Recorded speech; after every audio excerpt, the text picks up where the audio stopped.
Bible క్రైస్తవ మతం గురించి మాట్లాడదు, లేకపోతే కొన్ని రిచువల్స్ గురించి మాట్లాడదు, కానీ సిస్టమ్స్తో కూడిన ఒక కింగ్డమ్ గురించి మాట్లాడుతుంది. పరలోక రాజ్యం అనగా దేవుని యొక్క మైండ్ సెట్స్తో నడిచే ఒక రాజ్యం. దేవుని యొక్క కింగ్డమ్లో కూడా సిస్టమ్స్ ఉంటాయి.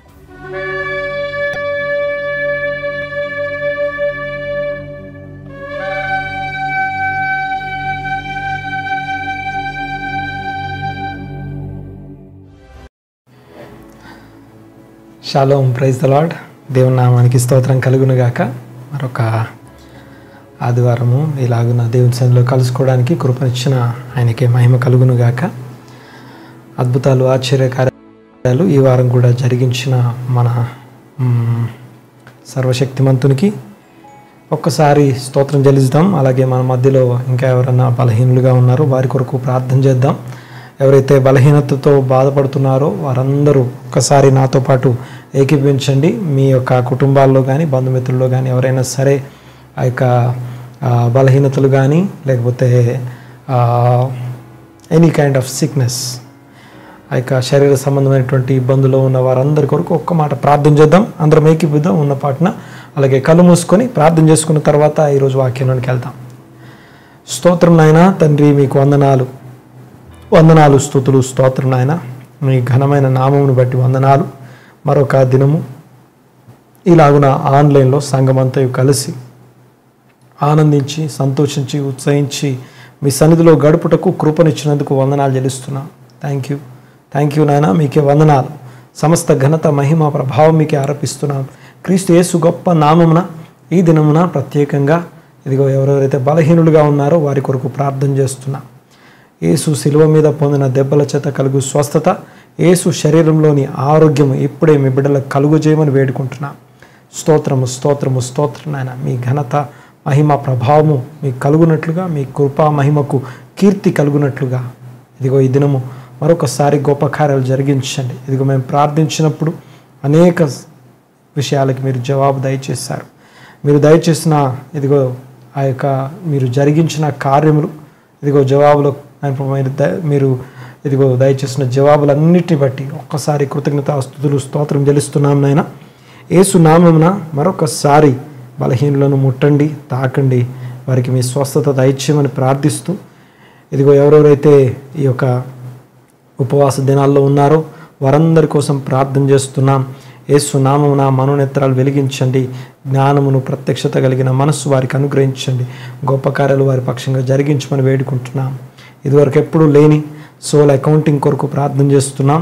స్వపరీక్ష చేసుకోవడానికి, సెల్ఫ్ ఎగ్జామిన్ చేసుకోవడానికి ఇదిగో ఒకరిని ఒకరు ఇదిగో వారిని వారు మీ సన్నిధిలో పరీక్షించుకొని తమను తాము తగ్గించుకొని మీ తట్టు తిరిగి మొరపెట్టడానికి ఇదిగో నా కృప, మారు మనస్సు, ఇదిగో మారు మనస్సు రక్షణ, ఇదిగో నా కృప మరొకసారి తిరిగి ఇదిగో మీ తట్టు ఏ ఏరియాలో తిరగలేదు మీ తట్టు తిరుగుటకు ఈ సీజన్ ఉపయోగపడటకు సహాయం దయచేయండి.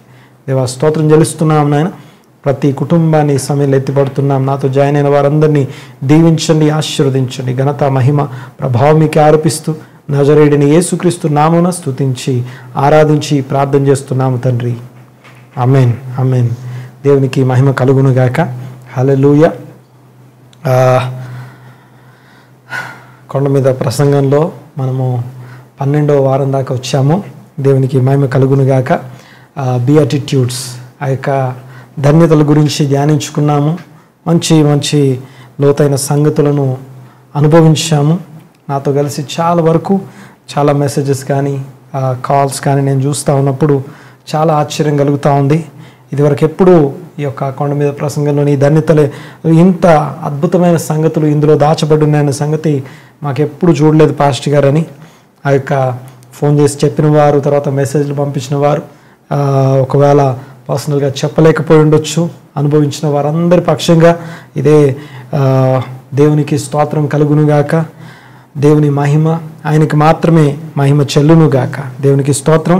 ఈ యొక్క దినం ప్రత్యేకంగా ఆ యొక్క ప్రసంగం ముగించిన వెంటనే నెక్స్ట్ అడుగు పెట్టినటువంటి ఆ యొక్క స్టెప్ ఉంది. ఆ స్టెప్ చాలా ప్రత్యేకమైంది. యాక్చువల్గా ఆ యొక్క స్టెప్ని ఒక మాటలో చెప్పాలంటే ఈ యొక్క మత్తయి సువార్త 5వ అధ్యాయం 13 నుండి 19 వరకు కలిపి ధ్యానించాలి. కానీ నేను పర్సనల్గా దేవుని ప్రేరేపణను బట్టి కేవలం ఒకే మాటని ఆ యొక్క 13వ వచనాన్ని మాత్రమే ఈ దినము ధ్యానం చేసుకుందాము. దేవునికి మహిమ కలుగునుగాక.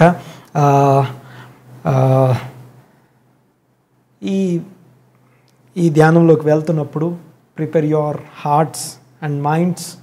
మన యొక్క హార్ట్స్ అండ్ మైండ్స్ని ఓపెన్ చేసుకొని వినడానికి మనల్ని మనం సిద్ధపరచుకొని ఆయన సన్నిధిలో కూర్చుందాం. నోట్స్ తీసుకొని కూర్చుందాము, రాసుకుందాము. తర్వాత ఒక్కొక్క విషయాన్ని మనం ధ్యానిస్తున్నప్పుడు వెంటనే ఇంకా వినేసాము అయిపోయింది అన్నట్టుగా, ఏదో సినిమా చూసినట్టుగా, ఏదో ఒక టీవీ షో చూసినట్టుగా కాదు, కానీ దేవుని వాక్యం మనం వింటున్నాం.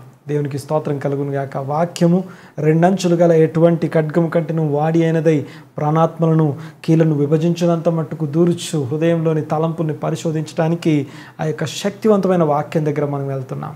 దేవునికి స్తోత్రం కలుగును గాక. ఆ యొక్క శక్తివంతమైన వాక్యం మాత్రమే నిన్ను నన్ను ట్రాన్స్ఫార్మ్ చేయగలదు. ఆ ట్రాన్స్ఫర్మేషన్కి సంబంధించిన వాక్యం దగ్గరికి మనం వెళ్ళేటప్పుడు we have to be more receptive minds, అనగా స్వీకరించడానికి, తీసుకోవడానికి సిద్ధంగా. ఇదిగో లెట్స్ సే ఒక హాస్పిటల్, ఒక సర్జన్ దగ్గరికి మనం వెళ్ళినప్పుడు, ఓకే, ఆ సర్జన్ నేను సర్జరీ చేయడానికి అవసరమైనటువంటి ప్రిపరేషన్ అంతా చేసిన తర్వాత, ఓకే, ఆ యొక్క ప్రీ సర్జికల్ ఏవైతే ప్రొసీజర్ ఉంటుందో ఆ ప్రొసీజర్ అంతా చేసేటప్పుడే నాకొద్దు, నేను నాకు ఇది ఇష్టం లేదు అని నువ్వు అన్నంతసేపు నిన్నెవరు ఓకే సర్జన్కి నువ్వు అవకాశం ఇస్తే ఆయన నీ జీవితంలో నీ శరీరంలో అవసరం లేని దాన్ని తీసి నిన్ను బాగు చేయడానికి, హీల్ చేయడానికి, స్వస్థపరచడానికి ఆయనకి వీలవుతుంది. ఓకే, ఇప్పుడు మనము సర్జన్ దగ్గరికి, ఓకే, పరమ సర్జన్ దగ్గరికి మనం వెళ్తున్నాం. Heavenly surgeon. అండ్ ఆయన తన వాక్యము చేత నన్ను సంధించడానికి ఆ వాక్యము సిద్ధపరచబడింది. ఆ సిద్ధపరచబడినటువంటి వాక్యం దగ్గరికి మనం వెళ్ళేటప్పుడు మోర్ రిసెప్టివ్ హార్ట్స్ అండ్ మైండ్స్తో, ఓపెన్ మైండ్స్తో ఆయన సన్నిధిలో మనం సిద్ధపడాలి. దేవునికి స్తోత్రం కలుగునుగాక. ఆ వాక్యం ధ్యానిస్తున్నప్పుడు ప్రిపేర్ యువర్ హార్ట్స్. ఓకే, వాక్యం చదువుకున్న తర్వాత ప్రార్థన చేసుకుందాం. ఈరోజు ఒకటే టాపిక్ ఏంటంటే ద సాల్ట్. ఓకే, ఉప్పు గురించినటువంటి ఎన్నో బోధలు, ప్రసంగాలు విని ఉన్నాము. ఓకే, ఈరోజు క్రొత్తగా దేవా నాతో మాట్లాడిన ఆయన, దాన్ని ఆ యొక్క వాక్యం నుంచి నాతో మాట్లాడు అని చెప్పి ఆ యొక్క ప్రార్థన చేసుకుందాం. ముందు వాక్యం చదువుదాం. మత్తయి సువార్త 5వ అధ్యాయం 13 నుంచి 19 వరకు చదువుకున్న తర్వాత అప్పుడు మనము ప్రార్థనలోకి వెళ్ళి వాక్య ధ్యానంలోకి వెళ్దాం. 5వ అధ్యాయం 13వ వచనం నుంచి. కమాన్. మీరు లోకమునకు ఉప్పై ఉన్నారు. ఎస్. ఉప్పు నిస్సారమైతే అది దేని వలన సారం పొందును? ఎస్. అది బయట పారివేయబడి మనుషుల చేత త్రొక్కబడుటకి గాని మరి దేనికి పనికిరాదు. మీరు లోకమునకు వెలుగై ఉన్నారు. 14వ వచనం. మీరు లోకమునకు వెలుగై ఉన్నారు. కొండ మీద నుండి పట్టణము మరుగై ఉండనేరదు. మనుషులు దీపం వెలిగించి కొంచెం క్రింద పెట్టరు, కానీ అది ఇంట నుండి వారందరికీ వెలిగించుటకై దీపస్తంభం మీదనే పెట్టుదురు. తర్వాత 16వ వచనం. మనుషులు మీ సత్క్రియలను చూచి పరలోకమందున్న మీ తండ్రిని మహిమపరచున్నట్లు మీ వెలుగును ప్రకాశింపనీయుడి. నెక్స్ట్. ధర్మశాస్త్రమునైను ప్రవక్తల వచనములైను కొట్టివేయ వచ్చితినని తలంచవద్దు. నెరవేర్చుటకే గాని నేను రాలేదు. ఆకాశమును భూమియు గతించిపోయినను గాని నెరవేరు వరకు దాని నుండి ఒక పొల్లైనను ఒక సున్నాయినను తప్పిపోదని నిశ్చయముగా మీతో చెప్పుచున్నాను. 19వ వచనం. కాబట్టి ఈ ఆజ్ఞలలో మిగులు అల్పమైన ఒకదానినైనను మీరి మనుషులకు అలాగున బోధించువాడెవడో వాడు పరలోక రాజ్యములో మిగుల అల్పుడనబడును. అయితే వాటిని గైకొని బోధించువాడెవడో వాడు పరలోక రాజ్యంలో గొప్పవాడనబడును. దేవునికి మహిమ కలుగును గాక. యాక్చువల్లీ ఈ పోర్షన్ అంతా మనం ఈరోజు ధ్యానించట్లేదు, కానీ ఓన్లీ ఆ ఫస్ట్ వర్స్ మాత్రమే ధ్యానిస్తున్నాం. దేవునికి మహిమ కలుగును గాక. పరలోక రాజ్యము, దేవుని రాజ్యము, ఆ యొక్క రాజ్యమును కూర్చున్నటువంటి సువార్తని మోసుకొని వచ్చినటువంటి దేవుని వాక్యమై ఉన్నవాడు, దేవుడై ఉన్నవాడు శరీరం ధరించుకొని నాలాంటి రక్త మాంసాలతో ఆ యొక్క కొండ మీద నిలబడి ప్రసంగం చేస్తున్నటువంటి ఆ యొక్క సందర్భాన్ని మనం గుర్తు చేసుకున్నాం. మరొకసారి చిన్న ప్రార్థన చేసుకొని, మీరు లోకమునకు ఉప్పై ఉన్నారు, ఉప్పు నిస్సారమైతే అది దేని వలన సారం పొందును? అది బయట పారవేయబడి మనుషుల చేత త్రొక్కబడుటకే కానీ మరి దేనికి పనికి రాదు. Praise the Lord. కళ్ళు మూసుకుందాం, చిన్న మాట ప్రార్థన చేసుకుందాం. దేవా స్తోత్రం నాయన, మీకు వందనాలు. ఈ దినపు వాక్య భాగమును బట్టి మీకు వందనాలు. ఈ దినపు మీ యొక్క సన్నిధిని బట్టి స్తుతులు చెల్లిస్తున్నాము నాయన.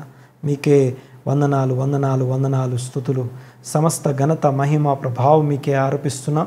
క్రీస్తు యేసు గొప్ప నామమున ఇదిగో నాతో మీరు మాట్లాడండి. మీ మాట చేత దర్శించండి నాయన.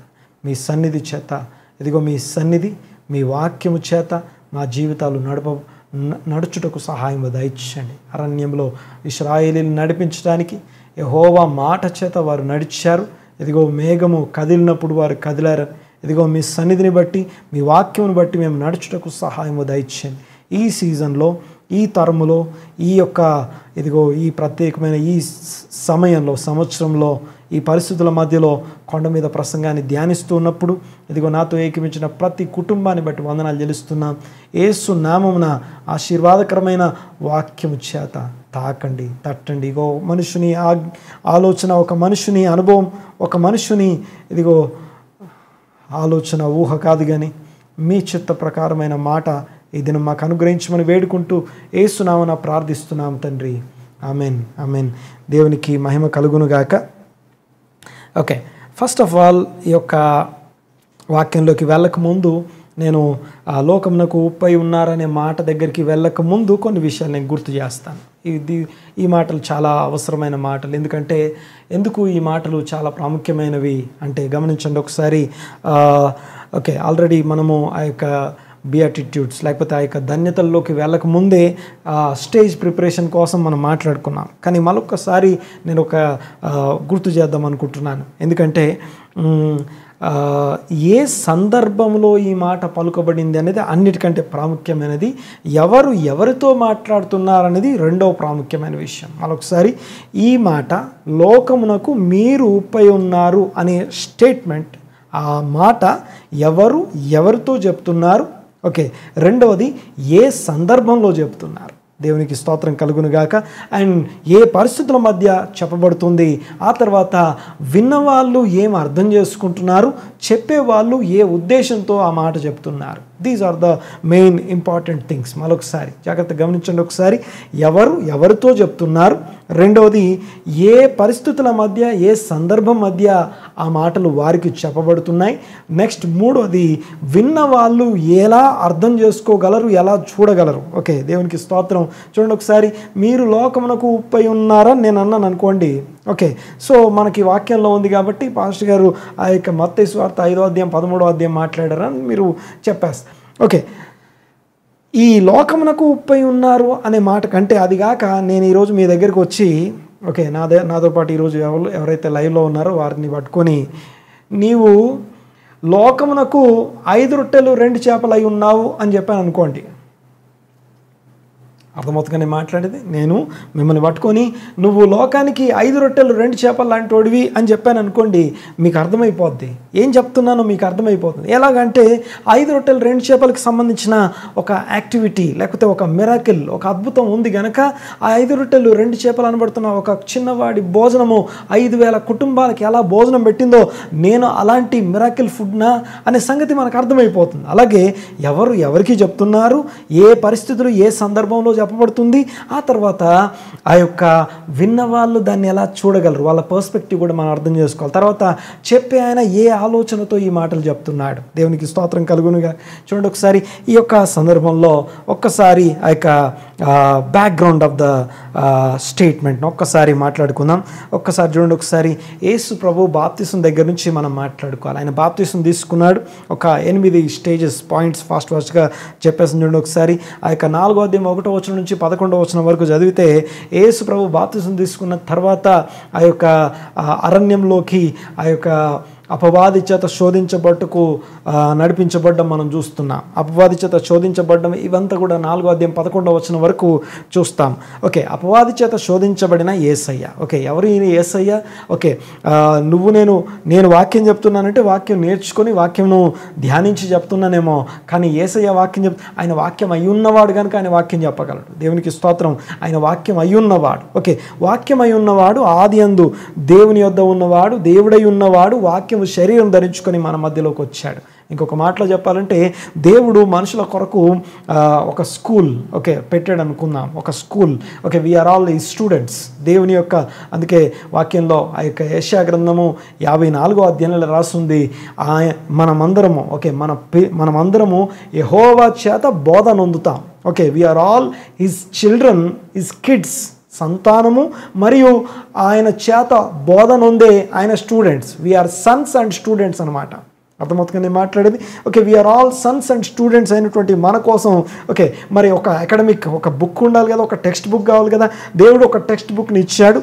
అదే టెక్స్ట్ బుక్ ఇప్పుడు టెక్స్ట్ బుక్కే ఒక టీచర్ అయ్యి వస్తే ఎలా ఉంటుంది? అర్థమవుతుంది నేను మాట్లాడేది.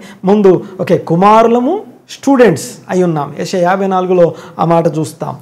ఆ కుమారులు స్టూడెంట్స్ అయినటువంటి మనల్ని ఉజ్జీవింపజేయడానికి, మనల్ని నడిపించడానికి దేవుడు ఒక టెక్స్ట్ బుక్ ఇచ్చాడు. అపరాధముల చేత, పాపముల చేత చచ్చిన వారమైనటువంటి మనకి దా యొక్క పాపం నుంచి, ఆ పాప స్వభావం నుంచి, ఆ యొక్క స్థితి నుంచి మనల్ని తప్పించబడి జీవింపజేయడం కొరకు దేవుడు ఒక స్కూల్, ఒక టెక్స్ట్ బుక్ ఇచ్చాడు. ఆ యొక్క టెక్స్ట్ బుక్కే యేసు ప్రభు శరీరమై వచ్చింది. ఆ టెక్స్ట్ బుక్ ద లా, లేకపోతే దేవుని యొక్క వాక్యము, అనగా ఆయన మాటలు. ఆ యొక్క మాట వాక్యమైనటువంటి దేవుడు ఆయనే స్వయంగా భూమి మీదకి శరీరం ధరించుకొని వచ్చాడు. నీలాంటి నాలాంటి మామూలు ఇదే శరీరంతో రక్తమాంసాలతో ఉన్నటువంటి ఆయన ఒక రోజున బాప్టిజం తీసుకొని లేఖనాలన్నీ నెరవేర్చబడినట్లుగా ఆ యొక్క జూడాయిజం, ఆ యొక్క యూదా, ఆ యొక్క బైబిల్లో ఏ పుస్తకం ప్రకారం ఏమేం చేయాలో అన్నీ చేసి 12 సంవత్సరాల వరకు వాక్యం చదివి 12 సంవత్సరాల నుంచి వాక్యం క్వశ్చన్స్ అడిగి ఆ యొక్క బోధకుల మధ్యలో కూర్చొని బోధించడానికి కాదు, ఆయన క్వశ్చన్స్ అడుగుతున్నాడు. ఎందుకంటే లేఖనాలు పర్మిట్ చేయవు వాక్యం బోధించడానికి. 30 years తక్కువ ఉన్న వాళ్ళని బోధకులుగా ఎవరిని పర్మిట్ చేయవు కనుక ఆయన కేవలము ఆ యొక్క కూర్చొని క్వశ్చన్స్ అడుగుతూ తర్వాత 30వ ఏట ఆయన బాప్టిజం తీసుకున్నప్పుడు బోధకుని యొక్క స్టేజ్, బోధకుని యొక్క లైఫ్ స్టైల్లోకి ఆయన అడుగు పెడుతున్నాడు. అనగా ఆయన ప్రొఫెషన్లోకి ఆయన అడుగు పెట్టగానే వెంటనే ఆ యొక్క శోధనలోకి వెళ్ళడము. చూడండి ఒకసారి, శోధన నుంచి బయటకు వచ్చిన తర్వాత సెకండ్ పాయింట్ ఏంటంటే ఆయన గలిలయకి వెళ్ళడం చూస్తున్నాం. యోహాను అనబడుతున్న యేసుకు బాప్తిసం ఇచ్చినటువంటి ఆ యొక్క యోహాను, అనగా మెస్సయ్యకి మార్గం సిద్ధపరిచిన యోహాను మరణం చూస్తున్నాం. యోహాను మరణించిన తర్వాత యోహాను ఏ బోధన అయితే చేస్తాడు, ఇదిగో దేవుని రాజ్యం సమీపించి ఉన్నది, మారు మనసు పొంది పాప క్షమాపణతో మారు మనసు పొంది బాప్తిసం పొందండి అని ఏ వాక్యం అయితే యోహాను బోధించాడో సేమ్ అదే వాక్యాన్ని మరలా యేసు ప్రభు పట్టుకొని దేవుని రాజ్యం సమీపించి ఉన్నది అని బోధ చేయడం మొదలుపెట్టాడు. ఆ యొక్క బోధిస్తున్నటువంటి సందర్భంలో గలిలయ ప్రాంతాలంతటా కూడా ఆయన సంచరిస్తున్నటువంటి సందర్భంలో 3వ విషయం దగ్గరికి వస్తే ఆయన బోధన చూడండి ఒకసారి. Repent for the Kingdom of heaven is at hand, సమీపించి ఉన్నది. మారు మనసు 4వ అధ్యాయం 17వ వచనంలో మాట చూస్తాం. దేవుని రాజ్యం సమీపించి ఉన్నది, మారు మనసు పొందండి, రిపెంట్ అని చెప్పి ఆ యొక్క 4:17లో మనం చూస్తాం. ఆ తర్వాత 4వ పాయింట్ ఏంటంటే 12 మంది అపోస్తలులు. 4వ అధ్యాయం 18 నుంచి 22 వరకు చూస్తే 12 మంది అపోస్తలుల్ని సెలెక్ట్ చేసుకున్నాడు.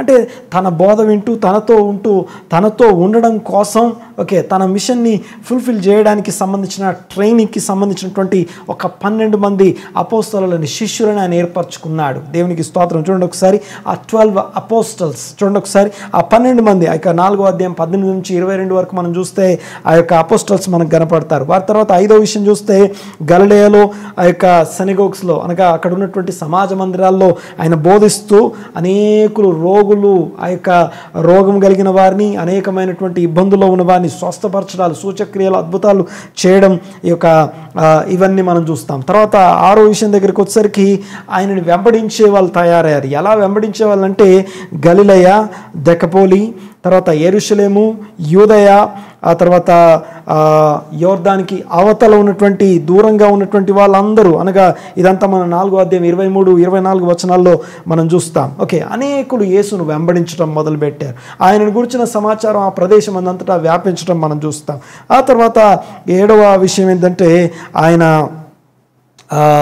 ఓకే అనేక జనసమూహము ఆ యొక్క కొండ దగ్గరికి రావడం, తన దగ్గరికి రావడం చూశారు. ఓకే, వీళ్ళు వాళ్ళని కాదు, యెరూషలేం నుంచి, యూదయ నుంచి, ఆ యొక్క గలిలయ, దెకపోలి, ఆ యొక్క బార్డర్ అవతల్లో సంబంధించిన వాళ్ళు అనేకులు రావడం చూస్తున్నాం. వారందరూ వచ్చారు. వారందరూ అలా కూర్చొని ఉన్నప్పుడు ఓకే ఆయన కొండ మీదకి ఎక్కడం చూస్తున్నాం. కొండ మీదకి ఎక్కి తన శిష్యుల దగ్గరికి పిలిచి ఓకే తన శిష్యులను దగ్గర కూర్చోబెట్టుకున్న తర్వాత ఓకే ఆయన తన శిష్యులను చూసి బోధ చేయడం మొదలుపెట్టాడు. ఓకే చూడండి ఒకసారి ఇక్కడ. ఓకే జూయిష్ సిస్టమ్ని, జూయిష్ ట్రెడిషన్ ఏంటంటే యాంటీ మిషనరీ అంటాం. యాంటీ మిషనరీ అనే మాటని ఎలా చెప్పాలంటే వాళ్ళు వెళ్ళి సువార్త చెప్పడానికి, బోధ చేయడానికి ఇష్టపడరు, వ్యతిరేకిస్తారు. ఓకే, యాంటీ మిషనరీ అంటాం. ఓకే, యాక్చువల్గా మన దగ్గర సంఘం ఉందనుకుందాం. ఓకే, పాస్టర్ గారు సంఘంలో కూర్చొని ఆల్రెడీ విశ్వాసులైన వాళ్ళకి వాక్యం చెప్పడం కంటే కూడా బయట నుంచి కొత్తగా వచ్చే వాళ్ళ మీద ఎక్కువ ఫోకస్ ఉంటుంది. ఓకే, కొత్తగా వచ్చే వాళ్ళ మీద ఎక్కువ ఫోకస్, తర్వాత ఈరోజు కొత్తగా ఎవరైనా వచ్చారంటే ఇంకా ఫోకస్ అంతా వాళ్ళ మీదే ఉంటుంది.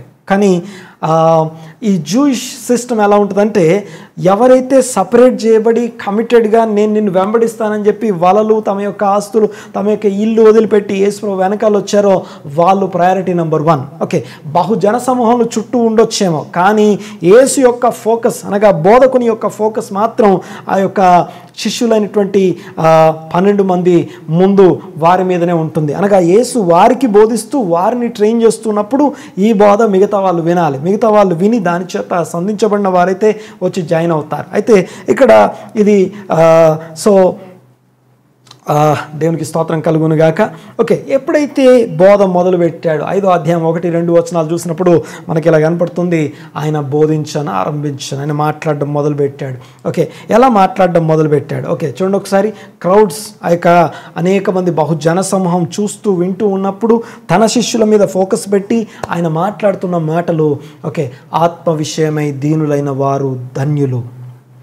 ఆత్మ విషయమై ఓకే 8 బియాటిట్యూడ్స్ మనం చూస్తాం, అనగా 8 ధన్యతలు మనం చూస్తాం. అవి 8 కూడా ప్రోగ్రెసివ్ స్టెప్స్. అవి యేసు నోరు తెరవగానే, మాటలు మొదలు పెట్టగానే, ప్రసంగం ప్రారంభించగానే, ఒక లాంగ్ సర్మన్ ప్రారంభించే ముందు చెప్పబడిన 8 మాటలు ఏవైతున్నాయో అవి 8 మెట్ల లాంటివి. ఇవన్నీ మనం గడిచిన 11 వారాలుగా వాటన్నిటి గురించి మనం ఆలోచించాం. అవి 8 స్టెప్స్. ఆ 8 స్టెప్స్ ప్రకటించిన తర్వాత ఓకే మొదటి 7 positive steps, 8th one is negative step. ఇవన్నీ కూడా మాట్లాడుకున్నాం. చూడండి ఒకసారి. అనగా ప్రతి మనిషి తనను తాను ఆత్మలో బీదవాడుగా, దీనుడుగా సెల్ఫ్ ఇంట్రోస్పెక్ట్ అనగా స్వపరీక్ష చేసుకున్నప్పుడు, సెల్ఫ్ ఎగ్జామిన్ చేసుకున్నప్పుడు నేను ఇంత తక్కువ వాడినా, ఇంత పాపినా, నేను ఈ స్థాయి పాపినా. ఓకే దేవునికి స్తోత్రం కలుగును గాక. మా ఫాస్టింగ్ జరుగుతున్నప్పుడు ఒక సహోదరుడు ఇలాంటి సాక్ష్యం ఇస్తున్నాడు. ఓకే పాస్టర్ గారు ఫాస్టింగ్ స్టార్ట్ అయ్యే ముందు వరకు నేనేమనుకున్నానంటే అందరికంటే ముందు కూర్చున్నాను, అందరికంటే చర్చిలో ముందున్నాను అన్నట్టు అనిపించింది. కానీ ఫాస్టింగ్ స్టార్ట్ అయిన తర్వాత ఇంట్రోస్పెక్ట్ అనగా ఓకే లోపలికి వెళ్ళి పరీక్షించుకోవడం మొదలుపెట్టిన తర్వాత నేను ఫస్ట్ బెంచ్ కాదు సెకండ్ బెంచ్ అనుకున్నాను. ఇంకొక రోజు వెళ్ళేసరికి ఇంకా వెనక బెంచ్ అనుకున్నాను. చివరికి ఓకే ఒక 15 రోజులు అయ్యేసరికి నేను అసలు చర్చిలో నాకు స్థానమే లేదేమో, నేను ఇంత ఘోరమైన పాపినా. ఓకే ఇంట్రోస్పెక్ట్ చేసుకుంటే కానీ నువ్వెవరో, నువ్వు ఎలాంటి వాడవో నీకు అర్థమవుతుంది, నువ్వెంత బీదవాడవో తెలుస్తుంది. ఆ తర్వాత ఓకే ఒక్కొక్క మాటని మనం ఆల్రెడీ ధ్యానించాం కనుక ఓకే వాటన్నిటిని నేను మళ్ళీ రిపీట్ చేయను. ఒకసారి గమనించండి. ఒకసారి ఆ యొక్క 8 బియాటిట్యూడ్స్ అనగా 8 ధన్యతలు, 8 మెట్లు గురించి మాట్లాడిన తర్వాత, 8 స్టేజెస్ గురించి మాట్లాడిన తర్వాత, ప్రోగ్రెసివ్ స్టెప్స్ అవన్నీ చెప్పిన తర్వాత ఆ యొక్క నెక్స్ట్ వెంటనే ఆయన అన్నమాట మీరు మీరు మీరు చూడండి ఒకసారి. ఆత్మ విషయమే దీనులైన వారు ధన్యులు ఇవన్నీ మాట్లాడి ఆ చివరి బియాటిట్యూడ్ ఉంది చూసారా, అనగా చివరి ధన్యత, అనగా నీతి నిమిత్తమై హింసించబడు వారు ధన్యులు అని చెప్పేటప్పుడు ఓకే, మీరు నన్ను బట్టి అనే మాట చూస్తాం. ఒకసారి ఆ మాట చదుదాం, ఒకసారి 11వ వచనం చదుదాం, ఒకసారి 5వ అధ్యాయం 11వ వచనం చూడండి ఒకసారి. ఈ యొక్క మీరు లోకమునకు ఉప్పై ఉన్నారు అనే మాటలోకి వెళ్ళక ముందు ఆ యొక్క వారు వారు వారు వారు అని మాట్లాడిన సబ్జెక్టు ఓకే చూడండి ఒకసారి. యేసు ప్రభు బోధ వారు ధన్యులు, వారు ధన్యులు, వారు ధన్యులు. ఆత్మ విషయం దీనిలైనా వారు ధన్యులు. ఓకే, తర్వాత నీతి కొరకు ఆకలి దప్పులు గల వారు ధన్యులు, నీతి నిమిత్తమై హింసించబడు వారు ధన్యులు అన్న వెంటనే అక్కడ చూడండి ఒకసారి. ఎస్, నా నిమిత్తము జనులు మిమ్మును నిందించి మిమ్మును. ఓకే, అంటే అప్పటిదాకా వారు వారు వారు వెళ్ళి ఓకే, ఇప్పుడు వ్యూ మారింది, మీరు యు అర్థమవుతుందని మాట్లాడేది. ఓకే, వారు వారు వారు నుంచి ఇప్పటికీ యు దగ్గరికి వచ్చేసింది, నువ్వు, నీవు, మీరు, మీరు. ఓకే చూడండి ఒకసారి. నెక్స్ట్, మిమ్మును అంటే ఎవరైతే అపోస్తలుడుగా నా వెనకాల వచ్చారో వారి గురించి మాట్లాడుతున్న మాటలు ఇవి. చూడండి ఒకసారి. మిమ్మును నిందించి హింసించి మీ మీద అబద్ధముగా చెడ్డ మాటలెల్లా మాట్లాడినప్పుడు మీరు ధన్యులు. వారు కాదు, ఇప్పుడు మీరు ధన్యులు. Praise the Lord. The 8th beatitude, మీరు ధన్యులు. ఓకే, వారు నుంచి మీరు లెవెల్కి వచ్చింది. తర్వాత చూడండి ఒకసారి. నెక్స్ట్, సంతోషించి ఆనందించుడి. ఓకే, సంతోషించి ఆనందించండి, పరలోకమందు మీ ఫలము అధికమగును. పరలోక రాజ్య సువార్త ఇదంతా కూడా. Okay okay see the heavenly Kingdom గురించిన బోధ యేసుప్రభు చేస్తూ ఆ పరలోక రాజ్యంలో మీ యొక్క ఫలము అధికమవుతుంది. తర్వాత ఈలాగున వారు మీకు పూర్వమందుండిన ప్రవక్తలను ఎస్ ఓకే, అంతకుముందు ప్రవక్తల్ని కూడా ఇలాగే చేశారు. You don't need to worry. తర్వాత మీరు లోకమునకు ఉప్పై ఉన్నారు, మీరు లోకమునకు ఉప్పై ఉన్నారు. ఓకే, మీరు. ఓకే చూడండి ఒకసారి. మీరు లోకమునకు ఉప్పై ఉన్నారు అని చెప్పడం కంటే ముందే నీతి నిమిత్తం హింసించబడు వారు ధన్యులకి ఈ యొక్క మీరు లోకమునకు ఉప్పై ఉన్నారు అనే దానికి కనెక్షన్ ఉంది. ఓకే, సో ఇందాక ఫస్ట్ నేను మాట్లాడినట్టుగా ఓకే, బోధ మాత్రము ఓకే వినేవాళ్ళు అక్కడ అనేకులు ఉండొచ్చు. ఫోకస్ మాత్రం యేసును వెంబడించడానికి తమ వలలు తమ యొక్క జీవితాల్ని వదులుకొని వచ్చిన వారే యేసు ప్రభు యొక్క ఫోకస్. ఓకే, మన కామన్ నార్మల్ క్రిస్టియన్ ప్రీచర్ బోధలాగా యేసుప్రభు బోధ ఉండదు. ఓకే, క్రిస్టియన్ ప్రీచర్ బోధ ఎలా ఉంటుందంటే బయటోడికి చెప్పాలి, అన్యులకు సువార్త చెప్పాలి, రానోళ్ళకి చెప్పాలి, వచ్చిన వాళ్ళని పట్టించుకోం, వచ్చిన వాళ్ళకి ఫుడ్ పెట్టాం, వచ్చిన వాళ్ళకి అవసరమైనటువంటి ఓకే. కానీ యేసు ప్రభు ఆ 3.5 సంవత్సరాల పరిచర్యలో వీళ్ళు కొద్ది నెలల అనుబంధం యేసు ప్రభుతో ఉంది. వీరిని ఆ యొక్క 3.5 సంవత్సరాల్లో వారిని ట్రైన్ చేస్తున్నాడు. వారు ట్రైన్ చేయబడుతూ ఉంటే వీళ్ళ వెనకాల క్రౌడ్స్ అనేక మంది ఓకే బహుజన సమూహములు. ఒక సమూహం అంటేనే చాలామంది, అంటే ఒక్కొక్క సమూహానికి ఒక్కొక్క ఎయిమ్స్ అండ్ ఆబ్జెక్టివ్స్ ఉన్నాయి. అనేక సమూహాలన్నీ వచ్చి యేసుప్రభుతో కూర్చొని ఆ యొక్క వాక్యం వింటున్నారు. కానీ యేసుప్రభు యొక్క ఫోకస్ మాత్రం ఈ యొక్క సెలెక్ట్ చేయబడినటువంటి శిష్యులు మాత్రమే. దేవునికి స్తోత్రం కలుగును గాక. ఇప్పుడు మనం మన యొక్క okay this is all about introduction. Okay, ఇప్పుడు మనము ఫస్ట్ స్టెప్కి మనం వెళ్తున్నాము. ఓకే చూడండి ఒకసారి. ఓకే, మీరు ధన్యులు, మీరు ధన్యులు, మీరు ధన్యులు, వారు నుంచి మీరు. ఓకే, స్పెసిఫిక్ కాంగ్రిగేషన్ దగ్గరికి వచ్చింది టాపిక్. చూడండి ఒకసారి. మీరు లోకమునకు ఉప్పై ఉన్నారు. Okay come on. ఇక్కడ నుంచి స్టెప్ నెంబర్ 1. ఓకే, ఎవరితోననే దానికంటే ముందు యు అంటే మీరు అంటే బహువచనం. ఓకే, గ్రీక్లో కూడా రాసినప్పుడు ఆ మీరు యు పీపుల్ అంటే మీరు అందరూ అంటే మీరు అని అర్థం, అంటే బహువచనం. ఉప్పు అని ఉందనుకోండి, దట్ ఈస్ సింగులర్. అర్థమవుతుందిగా నేను మాట్లాడేది. ఓకే, మీరు లోకమునకు ఉప్పై ఉన్నారు అనే మాటలో ఏం అర్థమవుతుంది మనకి? ఓకే, యు అంటే బహువచనము, ఆ తర్వాత are the salt. Okay, singular ఏకవచనం. అంటే దాని అర్థం ఏంటంటే the first thing we have to understand మీరు. ఓకే, అంటే యేసు ప్రభువును అనుసరించే వాళ్ళు. ఓకే, ఆ 12 మందే కాదు, ఇప్పుడు ఓకే యేసు ప్రభు మరణ పునరుత్థానాల తర్వాత ఆయన ఆరోహణమైనప్పుడు మీరు వెళ్ళి సకల జనులకు సువార్త ప్రకటించి సర్వ సృష్టికి సువార్త ప్రకటించండి, సకల జనులను శిష్యులుగా చేయండి. అనగా we are all his disciples, not just students. Disciples, శిష్యులమై ఉన్నాం. చూడండి ఒకసారి, ఈ శిష్యులైన వారు ఎలా ఉండాలి, ఓకే, వాళ్ళకి సంబంధించిన బోధ ఇది. చూడండి ఒకసారి, ఓకే, శిష్యులు అందరూ కలిస్తేనే ఉప్పు అవుతారు. ఓకే, అనగా ఉప్పు అంటే సింగులర్ అవుతారు. ఓకే, చూద్దాం ఒకసారి. ఓకే, ఈ యొక్క ఉప్పు అనగానే మనకి, ఓకే, ఇక్కడ చూడండి ఒకసారి, యేసు ప్రభు ఉప్పు అని చెప్పినప్పుడు అక్కడ కూర్చున్న వాళ్ళకి ఏం అర్థమై ఉండొచ్చు, అక్కడ ఉన్నటువంటి వారికి వారి మైండ్లో ఏమేమి వచ్చి ఉండొచ్చు. ఓకే, చూడండి ఒకసారి, నేను వారి యొక్క పర్స్పెక్టివ్, ఎందుకంటే అప్పటికి యేసు ప్రభు మరణించలేదు, పునరుత్థానం జరగలేదు, క్రైస్తవులు ఎవరు లేరు. ఓకే, మెసియానిక్ జ్యూస్ లేకపోతే క్రైస్తవులు అనే వాళ్ళు ఎవరు లేరు.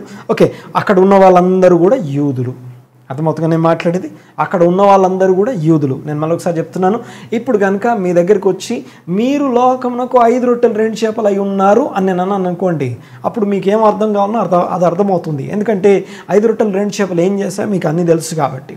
ఓకే, అయితే అక్కడున్న వాళ్ళకి అర్థమయ్యే భాషలో వాళ్ళకి అవగాహన కలగడానికి మీరు లోకమునకు ఉప్పు అయి ఉన్నారు అనగానే ఉప్పుకు సంబంధించినటువంటి థాట్స్ ఏమేమి ఉండొచ్చు వాళ్ళకి. ఓకే, చూడండి ఒకసారి, నంబర్ 1, ఫస్ట్ ఒక బోధకుడు, ఒక రిలీజియస్, ఒక దైవ సంబంధమైనటువంటి బోధకుడు, ఓకే, తన స్టూడెంట్స్కి ఉప్పు అయి ఉన్నారు అని చెప్పేటప్పుడు ఫస్ట్ థాట్ వెళ్ళేది టెంపుల్కి వెళ్తుంది, దేవుని మందిరానికి వెళ్తుంది. అనగా ఉప్పు ఎక్కడ ఉంటుందంటే దేవుని మందిరంలో ఆ ఉప్పు ఉండడాన్ని మనం చూస్తాం. ఓకే, ఇశ్రాయేలుకు సంబంధించినటువంటి ప్రతి సాక్రిఫైస్లో, అనగా ప్రతి అర్పణలో they have to use the salt. అర్థమవుతుందిగా నేను మాట్లాడేది. ఓకే, సాల్ట్ని యూసేజెస్ ఒక్కసారి నేను గుర్తు చేస్తాను. చూడండి ఒకసారి, సాల్ట్ యూసేజెస్ అనగా ఆ కాలంలో వారి ఆలోచనలకు వచ్చే సాల్ట్ని నేను గుర్తు చేస్తాను, అనగా వాక్యంలో మెన్షన్ చేయబడినటువంటి సాల్ట్ని నేను చూపిస్తాను. తర్వాత మనం ముందుకెళ్తాం. చూడండి ఒకసారి, నంబర్ 1, మొట్టమొదటి టెంపుల్ సాక్రిఫైజెస్. అనగా ఓకే, టెంపుల్ సాక్రిఫైజెస్లో ఓకే, ప్రతి ఆఫరింగ్ అనగా నువ్వు ఏ అర్పణను అర్పించు, ప్రతి అర్పణకి okay, you need to add salt, దానికి ఓకే ఉప్పు కలపాలి.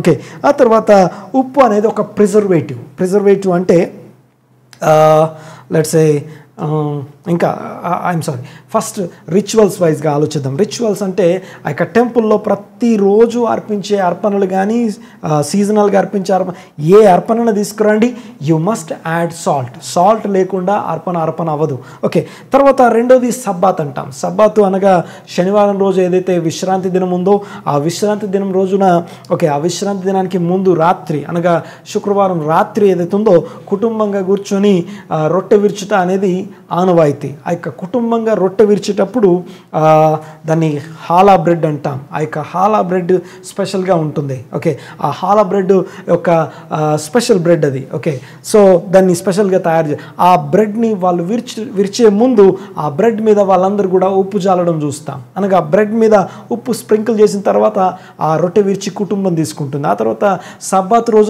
ప్రతి సబ్బాత్ రోజున వాళ్ళకి అర్థమయ్యే భాషలో నేను మాట్లాడుతున్నాను. అనగా వాళ్ళకి ఏం అర్థమై ఉండొచ్చు, వాళ్ళ పర్స్పెక్టివ్ ఎక్కడికి వెళ్ళి ఉండొచ్చు జ్ఞాపకం.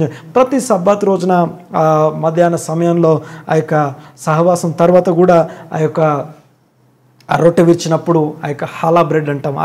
ఆ బ్రెడ్ని రొట్టెను విరిచినప్పుడు వారు ఖచ్చితంగా ఆ యొక్క ఉప్పును దాని మీద చిలకరించడం మనం చూస్తాం. అంటే ఉప్పు అనగానే రిచువల్స్లో వాడే ఉప్పు అంతేకాదు, అనగా ప్రతి రిచువల్లో అనగా యూదులకు సంబంధించిన కస్టమరీ రిచువల్స్ అన్నిట్లో అనగా సంప్రదాయబద్ధంగా వారు ఆచరించే ఆచారాలన్నింటిలో ఉప్పు అనేది కంపల్సరీ.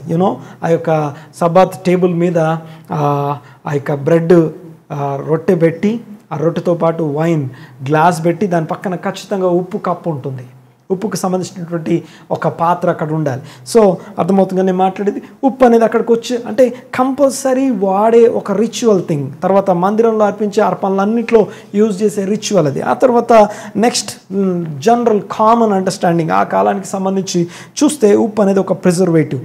ఓకే, ప్రిజర్వేటివ్ అంటే వస్తువులు ఎస్పెషల్లీ ఆ యొక్క మాంసము కానీ ఓకే ఇలాంటివి చెడిపోకుండా ఉండడం కొరకు దాన్ని ప్రిజర్వ్ చేయడానికి ఉప్పులో పెడతాం. ఇప్పుడైతే మనకి కోల్డ్ స్టోరేజెస్ ఉన్నాయి, అవేవి లేనప్పుడు ఉప్పులో ప్యాక్ చేసి ఉంచితే అది ఎన్ని రోజులైనా చెడిపోకుండా ఉండడం మనం చూస్తాం. ఆ తర్వాత ఉప్పు అనేది అదొక ఫ్లేవర్ తీసుకొస్తుంది. అంతేకాదు అప్పుడు ఉన్నటువంటి మెడికల్ ఫీల్డ్లో ఇట్ ఈస్ కాల్డ్ డిస్ఇన్ఫెక్టెంట్. అనగా యెహెజ్కేలు గ్రంథం 16వ అధ్యాయంలో మనం చూస్తాం, బిడ్డ పుట్టినప్పుడు ఆ యొక్క యెరూషలేం గురించి ఒక ప్రవచనం మనం చూస్తాం. యెరూషలేంతో మాట్లాడుతూ ఆ యొక్క ప్రవచనం మనం చూస్తాం. ఏమంటాడంటే నీ తండ్రి అమోరీయుడు, ఓకే, ఇలా చెప్పిన తర్వాత ఏమంటాడంటే నేను నిన్ను చూసినప్పుడు నీ నాభి సూత్రం కత్తిరించబడలేదు, ఓకే, ఎవరు నీకు ఉప్పు రాయలేదు అంటాడు. ఉప్పు అనేది disinfectant and antibiotic. Okay, so పుట్టిన బిడ్డకి ఉప్పు రాయడం అనేది కామన్. ఓకే, అర్థమవుతుంది కదా. పుట్టిన బిడ్డకి ఓకే ఉప్పు అనేది రాయబడాలి. అనగా ఆ యొక్క అంబ్లికల్ కార్డ్ కట్ చేసిన తర్వాత ఉప్పు రాయడం అనేది ఒక మెడికల్ కంపల్సరీ జరిగేటటువంటి ప్రాసెస్, మెడికల్ థింగ్ ఆ రోజులకు సంబంధించినటువంటిది అని చెప్పేసి యెహెజ్కేలు గ్రంథం 16వ అధ్యాయంలో మనం దాన్ని చూస్తాం. ఆ తర్వాత చూడండి ఒకసారి, ఇది ఇంకొకటి ఏంటంటే కమోడిటీ. ఓకే, ఇది ఒక నిత్యావసర వస్తువు, మామూలు నిత్యావసర వస్తువు కాదు కానీ widely used highly valuable commodity, అనగా నిత్యము వాడేటటువంటి ఓకే చాలా విలువైనటువంటి వస్తువు, ఎందుకంటే ప్రతి చోట వాడాలి కనుక. సో ఇది ఉప్పుకు సంబంధించినటువంటి ఆలోచనలు. ఈ యొక్క ఉప్పుకు సంబంధించి చూసినప్పుడు నెంబర్ 1 రిచువల్స్ వైజ్గా సాల్ట్ ఈజ్ ఇంపార్టెంట్, మెడికల్ పరంగా సాల్ట్ ఈజ్ ఇంపార్టెంట్, అండ్ ప్రతి ఇంట్లో కంపల్సరీ ప్రతి ఫుడ్ ఐటమ్కి ఓకే సాల్ట్ అనేది యాడ్ చేయబడాలి. సాల్ట్ అనేది యాడ్ చేయబడకపోతే ఫ్లేవర్ అనేది రాదు, ఆ స్పెషల్ టేస్ట్ అనేది రాదు. దేవునికి స్తోత్రం. చూడండి ఒకసారి ఇక్కడ ఇవన్నీ మీరు లోకమునకు ఉప్పై ఉన్నారని చెప్పగానే ఇవన్నీ థాట్లోకి వస్తాయి. కానీ వీటన్నిటికంటే బెటర్గా ఒక రబ్బీ మాట్లాడుతున్నాడు కనుక, యేసు ప్రభు మాట్లాడుతున్నాడు కనుక ఓకే అక్కడున్న వారి ఆలోచనలు వెంటనే వెళ్ళే ప్లేస్ ఒకటి ఉంది.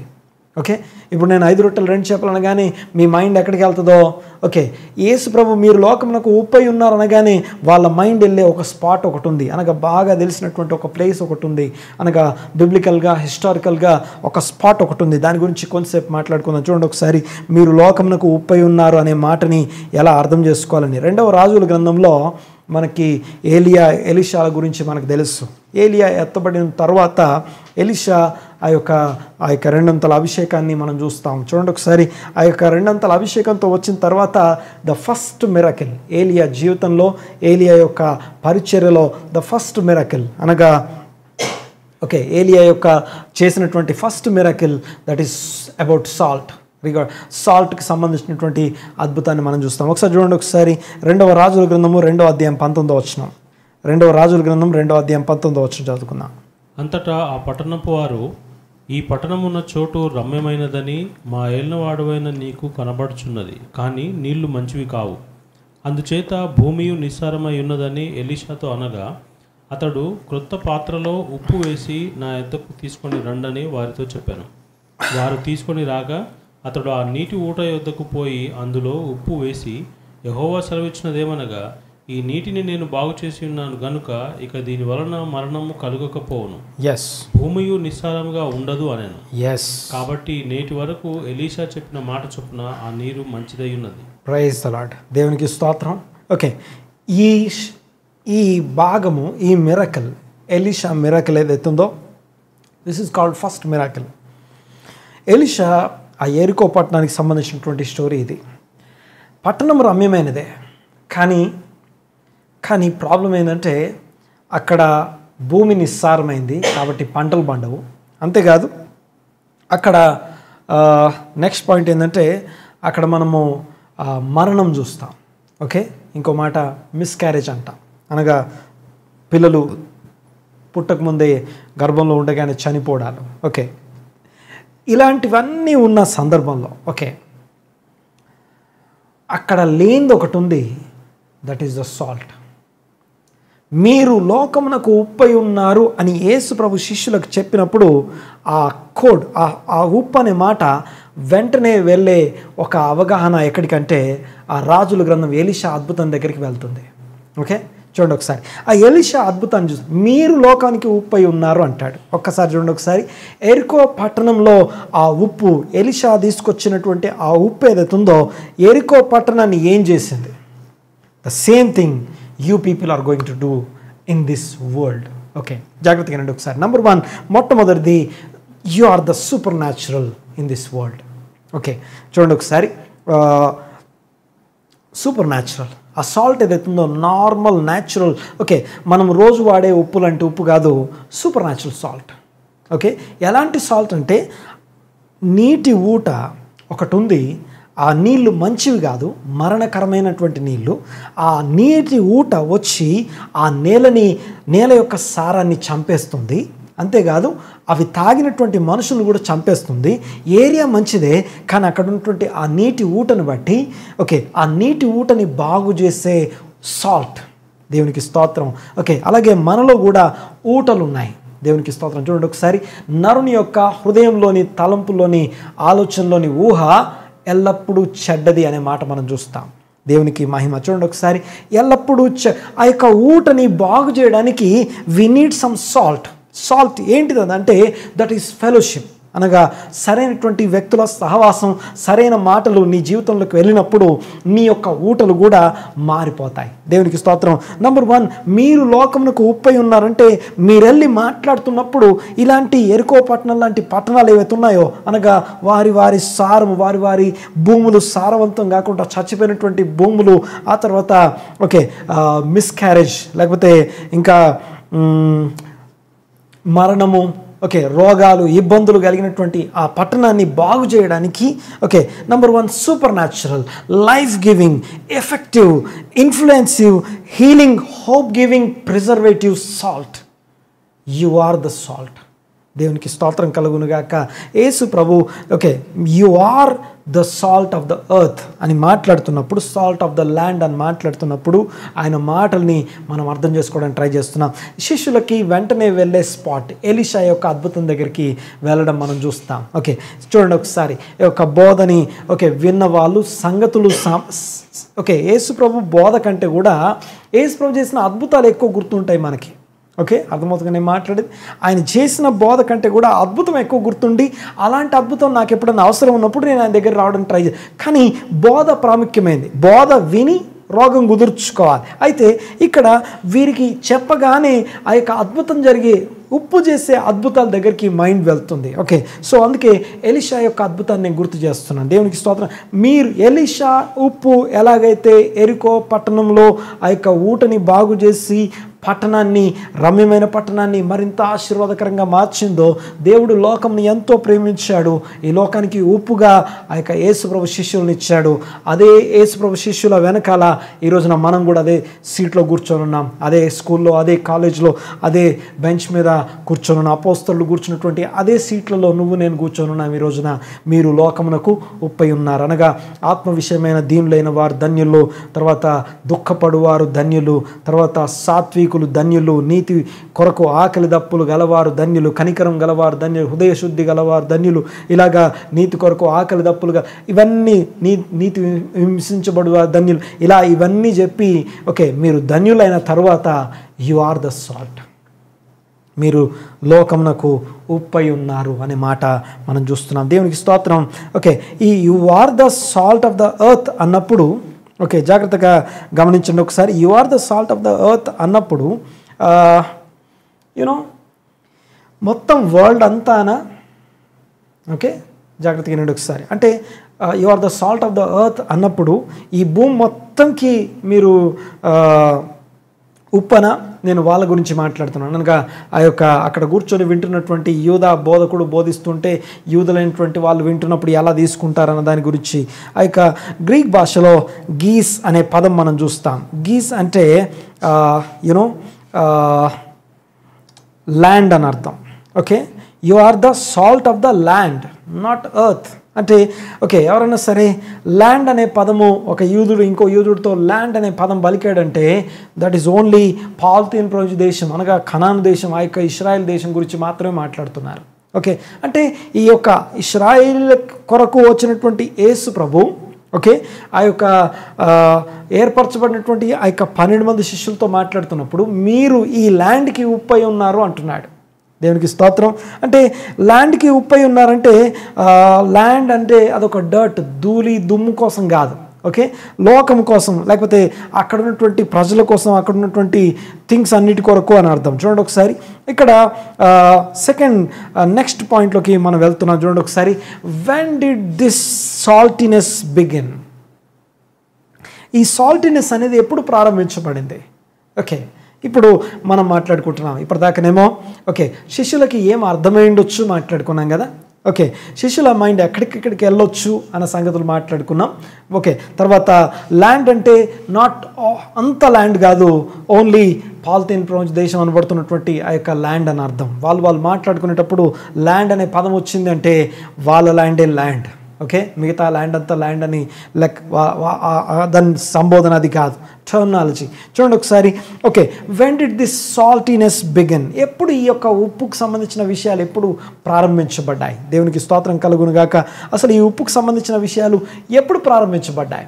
ఓకే, ఇది నీకు నాకు అర్థం కావాలంటే మనము ఎక్కడికి వెళ్ళాలంటే సంఖ్యాకాండము 18వ అధ్యాయంకి వెళ్ళాలి.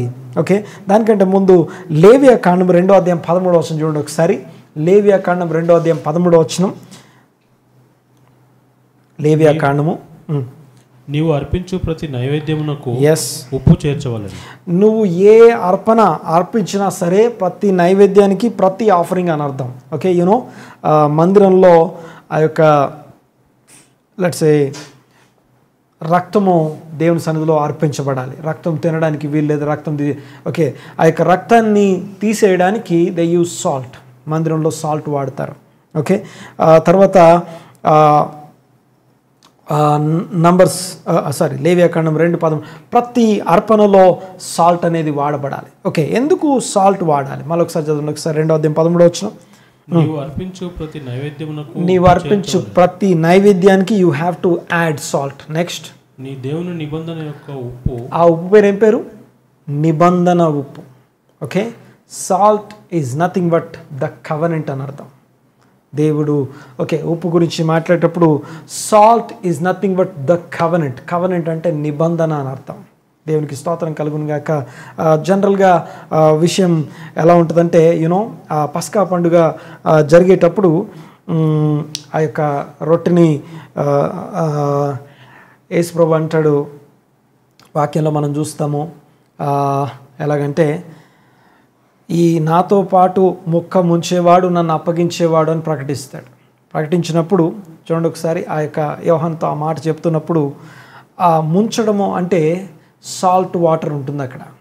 ఓకే, సాల్ట్ వాటర్లో ముంచాలి.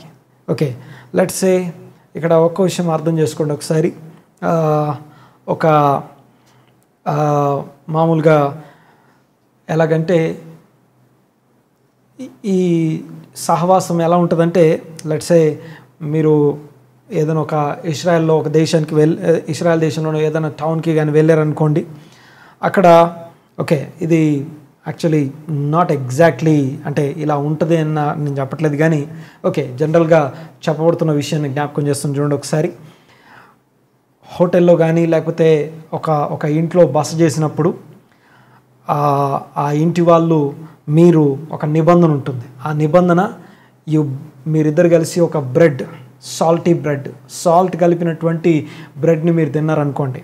ఓకే, సాల్ట్ కలపబడినటువంటి అంటే కవెనెంట్ అన్నమాట. ఎప్పుడైతే సాల్ట్ కలపబడినటువంటి బ్రెడ్ ఆ ఇంటి యజమానితో కానీ ఆ హోటల్ యజమానితో కానీ మీరు కూర్చొని తిన్న తర్వాత నెక్స్ట్ ఏమవుతుందంటే మీ వాల్యుబుల్స్ అన్నీ వాళ్ళకి ఇచ్చేస్తారు. ఆ వాల్యుబుల్స్కి అన్నిటికీ వాళ్ళు ఆ సాల్ట్ కవెనెంట్ కిందకి వచ్చారు కనుక వాళ్ళే రెస్పాన్సిబుల్. మీరు మళ్ళీ వెళ్ళిపోయేటప్పుడు ఆ యొక్క వాల్యుబుల్స్ అన్నీ మళ్ళీ మీకు ఇస్తారు. మీ యొక్క ఆ యొక్క విలువైన వస్తువులన్నీ వాళ్ళ చేతిలో పెట్టిన తర్వాత నెక్స్ట్ వెళ్ళిపోయేటప్పుడు జాగ్రత్తగా అవి మళ్ళీ మీ చేతిలో పెడతారు. అంటే దాని అర్థం ఏంటంటే ఓకే నీతో నాకు ఈ యొక్క కవెనెంట్ ఉంది అని అర్థం. నీతో ఈ యొక్క ఉప్పు నిబంధన ఉంది, ప్రిజర్వేటివ్ నిబంధన అంటే ప్రొటెక్షన్ నిబంధన అని అర్థం. ఉప్పు అనేది ప్రిజర్వేషనే కాదు, ప్రొటెక్షన్ అని అర్థం. చూడండి ఒకసారి. ఓకే, యేసు ప్రభు అంటున్నాడు ఇక్కడ చూడండి ఒకసారి, మీ అందరితో ఉప్పు నిబంధన ఉంది కానీ ఒకడు ముంచబోతున్నాడు, వాడితో నాకు ఉప్పు నిబంధన లేదు. అంటే ఐఎమ్ నాట్ గోయింగ్ టు, నేను వాడిని రక్షించట్లేదు, ఎందుకంటే వాడు పుట్టకపోతే బాగుండు అంటాడు. ఈ మాట చెప్పిన వెంటనే వాడు పుట్టకుండా ఉంటే బాగుండు. అందుకే ఓకే యూనో ఘోరమైన పాపం చేసినటువంటి పేతురు, అంటే యేసు ప్రభు ఎవరో తెలియదు, ఆ యేసు అనేవాడితో ఉన్న వాళ్ళు ఎవరో, వాడు అదిగాక ఇదిగాక అని శపించుకున్నటువంటి పేతురు, హీ బికేమ్ అపోస్టల్, లీడర్, అనగా అందరికంటే ముందు నిలబడి అందరికీ నాయకత్వం వహించే నాయకుడిగా మారాడు. కానీ యేసును అప్పగించినటువంటి యూదా ఇస్కరియోతు చనిపోయాడు. ఎందుకు చనిపోయాడంటే బికాస్ యూదా ఇస్కరియోతుకి యేసు ప్రభుకి మధ్య సాల్ట్ కవనెంట్ లేదు, ప్రొటెక్షన్ లేదు. ఓకే, యేసు ప్రభు యొక్క ప్రొటెక్షన్ లేదు గనక ఓకే అదే పేతురుతో ఆయనకు ఆ ప్రొటెక్షన్ ఉంది అనగా ఆ యొక్క సాల్ట్ కవనెంట్ అనగా ఉప్పు నిబంధన ఉంది గనక, ఉప్పు నిబంధన అంటే ప్రొటెక్షన్ అనమాట. Okay, I will protect you అని చెప్పడం నిబంధన అంటాం దాన్ని. చూడండి ఒకసారి, నీతో ఉప్పు నిబంధన ఉంది కనుక ఓకే అందుకే నువ్వు నా గొర్రెల్ని కాస్తావా, నువ్వు నన్ను ప్రేమిస్తున్నావా అని అడగడం అవన్నీ మనం చూస్తున్నాం. Because he got that. Okay, so ఆ ఉప్పు నిబంధన మిగతా శిష్యులు అందరితో ఉంది కానీ ఈ యొక్క యూదా ఇస్కరియోతుతో లేదు కనుక యూదా ఇస్కరియోతు చనిపోవడం మనం చూస్తున్నాం. అయితే ఇంకా మనం గమనిస్తే ఈ యొక్క ఉప్పు నిబంధనకు సంబంధించింది. తర్వాత చూడండి ఒకసారి సంఖ్యాకాండం 18వ అధ్యాయం 19వ వచనం చూద్దాం ఒకసారి. సంఖ్యాకాండము 18వ అధ్యాయం 19వ వచనం. ఇశ్రాయేలీయులు యెహోవాకు ప్రతిష్ఠించు పరిశుద్ధమైన ప్రతిష్టార్పణం అన్నిటినీ నేను నీకును నీ కుమారులకును నీ కుమార్తెలకును నిత్యమైన కట్టడను బట్టి ఇచ్చితిని అది నీకును నీతో పాటు నీ సంతతికిని యెహోవా సన్నిధిని నిత్యమును స్థిరమైన నిబంధన. ఓకే, యాక్చువల్గా ఈ వర్షన్లో మనకి తెలుగులో నిత్యమైన కట్టడ నిత్యమైన నిబంధన అని ఉంది కదా. ఓకే, ఇంగ్లీష్లో చూద్దాం ఒకసారి. లెట్స్ సేమ్ మాట ఇంగ్లీష్లో చూడండి ఒకసారి. 18వ అధ్యాయం 19వ వచనం. All the heave offerings of the holy things which the children of Israel offer unto the Lord have I given thee, and thy sons and thy daughters with thee by a statute forever. It is a covenant of salt forever. Okay, ఆ salt అనే మాట మనకు తెలుగులో లేదు. Okay, covenant of salt అనే పదం వచ్చింది అంటే నిత్య నిబంధన అని అర్థం. ఫర్ ఎవర్, ఎప్పటికీ సంబంధించింది అని అర్థం. ఓకే, అంటే ఓకే ఆరోనిక్ కవనెంట్ అంటాం. ఓకే, అనగా ఆ యొక్క లేవీయులకి ఆ యొక్క యాజకులకి దేవునికి మధ్య నిబంధన. ఓకే, మీకు నేను ఇది స్వాస్థ్యంగా ఇస్తున్నాను. బికాస్ ఈ స్వాస్థ్యం ఏదైతుందో ఇదేదో ఒక రోజుకి 2 రోజులు కాదు, నిత్యమైన నిబంధన. ఆ నిత్యమైన నిబంధన అనే పదం పలకాల్సిన ప్రతిసారి we have to use that word salt. Okay, అనగా అన్బ్రేకబుల్ అన్నమాట. ఓకే, యూనో ఆ యొక్క ఎక్కడైతే సాల్ట్ ఉంటుందో ఆ ప్రొటెక్షన్ ఉంది అని అర్థం. అనగా ఇక అది బంధించబడింది అని అర్థం, అనగా ప్రొటెక్ట్ చేయబడింది అని అర్థం. చూడండి ఒకసారి, ఇక అవి బ్రేక్ అవ్వవు అని అర్థం. మీరు ఒక్కసారి కనుక ఏదైనా ఒక వాటర్లో సాల్ట్ని మిక్స్ చేశారనుకోండి, మళ్ళీ యూ కెనాట్ దాన్ని సపరేట్ చేయడం కాదు, ఇంపాసిబుల్. ఆ సాల్ట్ని మళ్ళీ మనం బయటికి తీయలేం. అలాగైతే సాల్ట్ లోపల కలిసిపోతుందో అలాగా నిత్య నిబంధన అన్సపరేటబుల్, లేకపోతే దాన్ని ఏమనాలంటే ఇంకెప్పటికీ తెగిపోయినటువంటి సంబంధము నిబంధన అని అర్థం. చూడండి ఒకసారి, ఇదే మాట ఉప్పు అనేది నిబంధనకి గుర్తు. ఉప్పు అనేది నిబంధనకి గుర్తు. ఓకే, చూడండి ఒకసారి, ఇశ్రాయేలు అర్పించే ప్రతి అర్పణలో ఓకే ఉప్పు వాడాలని మనం చూసాం. ఉప్పు ఎప్పుడు మొదలైంది? When did this saltiness begin అనే మాటను గురించి ఆలోచిస్తున్నప్పుడు ఓకే అప్పుడెప్పుడో ఇశ్రాయేలుకి అర్పించినటువంటి ప్రతి అర్పణలో మీరు ఉప్పు కలపాలనే మాట మనం చూసాం. అది వెంటనే గుర్తు రావాలి, గుర్తు వస్తుంది. రిచువల్స్ అన్నిట్లో ఉప్పు వాడాలి. ఓకే, ప్రతి రిచువల్లో ప్రతి సబ్బాత్ రోజు వీ హ్యావ్ టు కరెక్ట్గా స్పెషల్గా ఆ యొక్క సాల్ట్ని మనం పక్కన పెట్టాలి. ఓకే, ఇవన్నీ ఇలాగుంటే ఓకే అహరోను నిబంధన గురించి, యాజకత్వపు నిబంధన గురించి మాట్లాడుతూ మీతో నిత్య నిబంధన సాల్ట్ కవనెంట్ ఆఫ్ సాల్ట్ అనే మాట చూస్తాం. ద సేమ్ థింగ్ ఆ యొక్క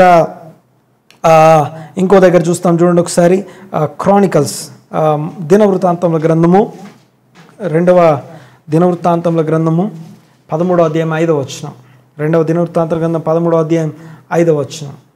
ఇశ్రాయేలు రాజ్యమును ఎల్లప్పుడూ ఏలునట్లుగా ఇశ్రాయేలీయుల దేవుడైన యెహోవా దావీదుతోనూ అతని సంతతి వారితోనూ భంగము కాజాలని నిబంధన చేసి దానిని వారికి ఇచ్చానని మీరు తెలుసుకుందరు కదా. ఇక్కడ ఒక మాట రాసి చూడండి ఒకసారి, భంగము కాజాలని నిబంధన. మరొకసారి ఫస్ట్ నుంచి చదువుదాం.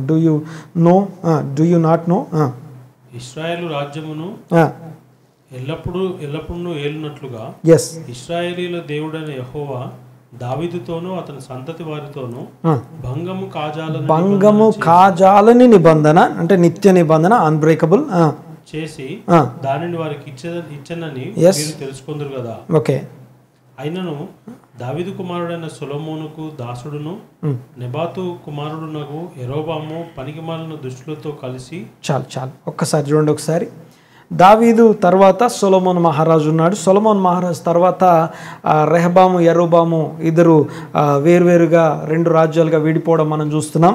ఆ యొక్క రెహబాముకి వ్యతిరేకంగా మాట్లాడుతున్నటువంటి ఆ యెరోబాము దగ్గరికి అబియా అనబడుతున్నటువంటి ఆ యొక్క అబియా మాటలు మనం వింటున్నాము. ఏమంటున్నంటే, డూ యూ నాట్ నో, నీకు తెలియదా దావీదు సంతానానికి ఈ యొక్క రాజ్యము ఏలడానికి సంబంధించిన బంగము కాజాలని, కావెనెంట్ ఆఫ్ సాల్ట్ అనే మాట ఇంగ్లీష్లో మనం చూస్తాం.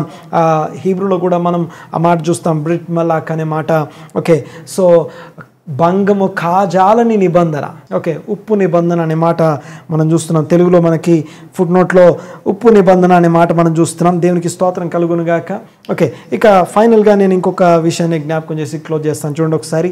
ఓకే, నెంబర్ 1, ఉప్పు అనగానే మీరు లోకమునకు ఉప్పై ఉన్నారు అనగానే, ఓకే, మనం అర్థం చేసుకోవాల్సినటువంటి విషయం ఏంటంటే, ఓకే, యేసు ప్రభు తన శిష్యులతో మాట్లాడుతున్న మాట, స్పెసిఫిక్గా యేసు ప్రభు శిష్యులు మాత్రమే.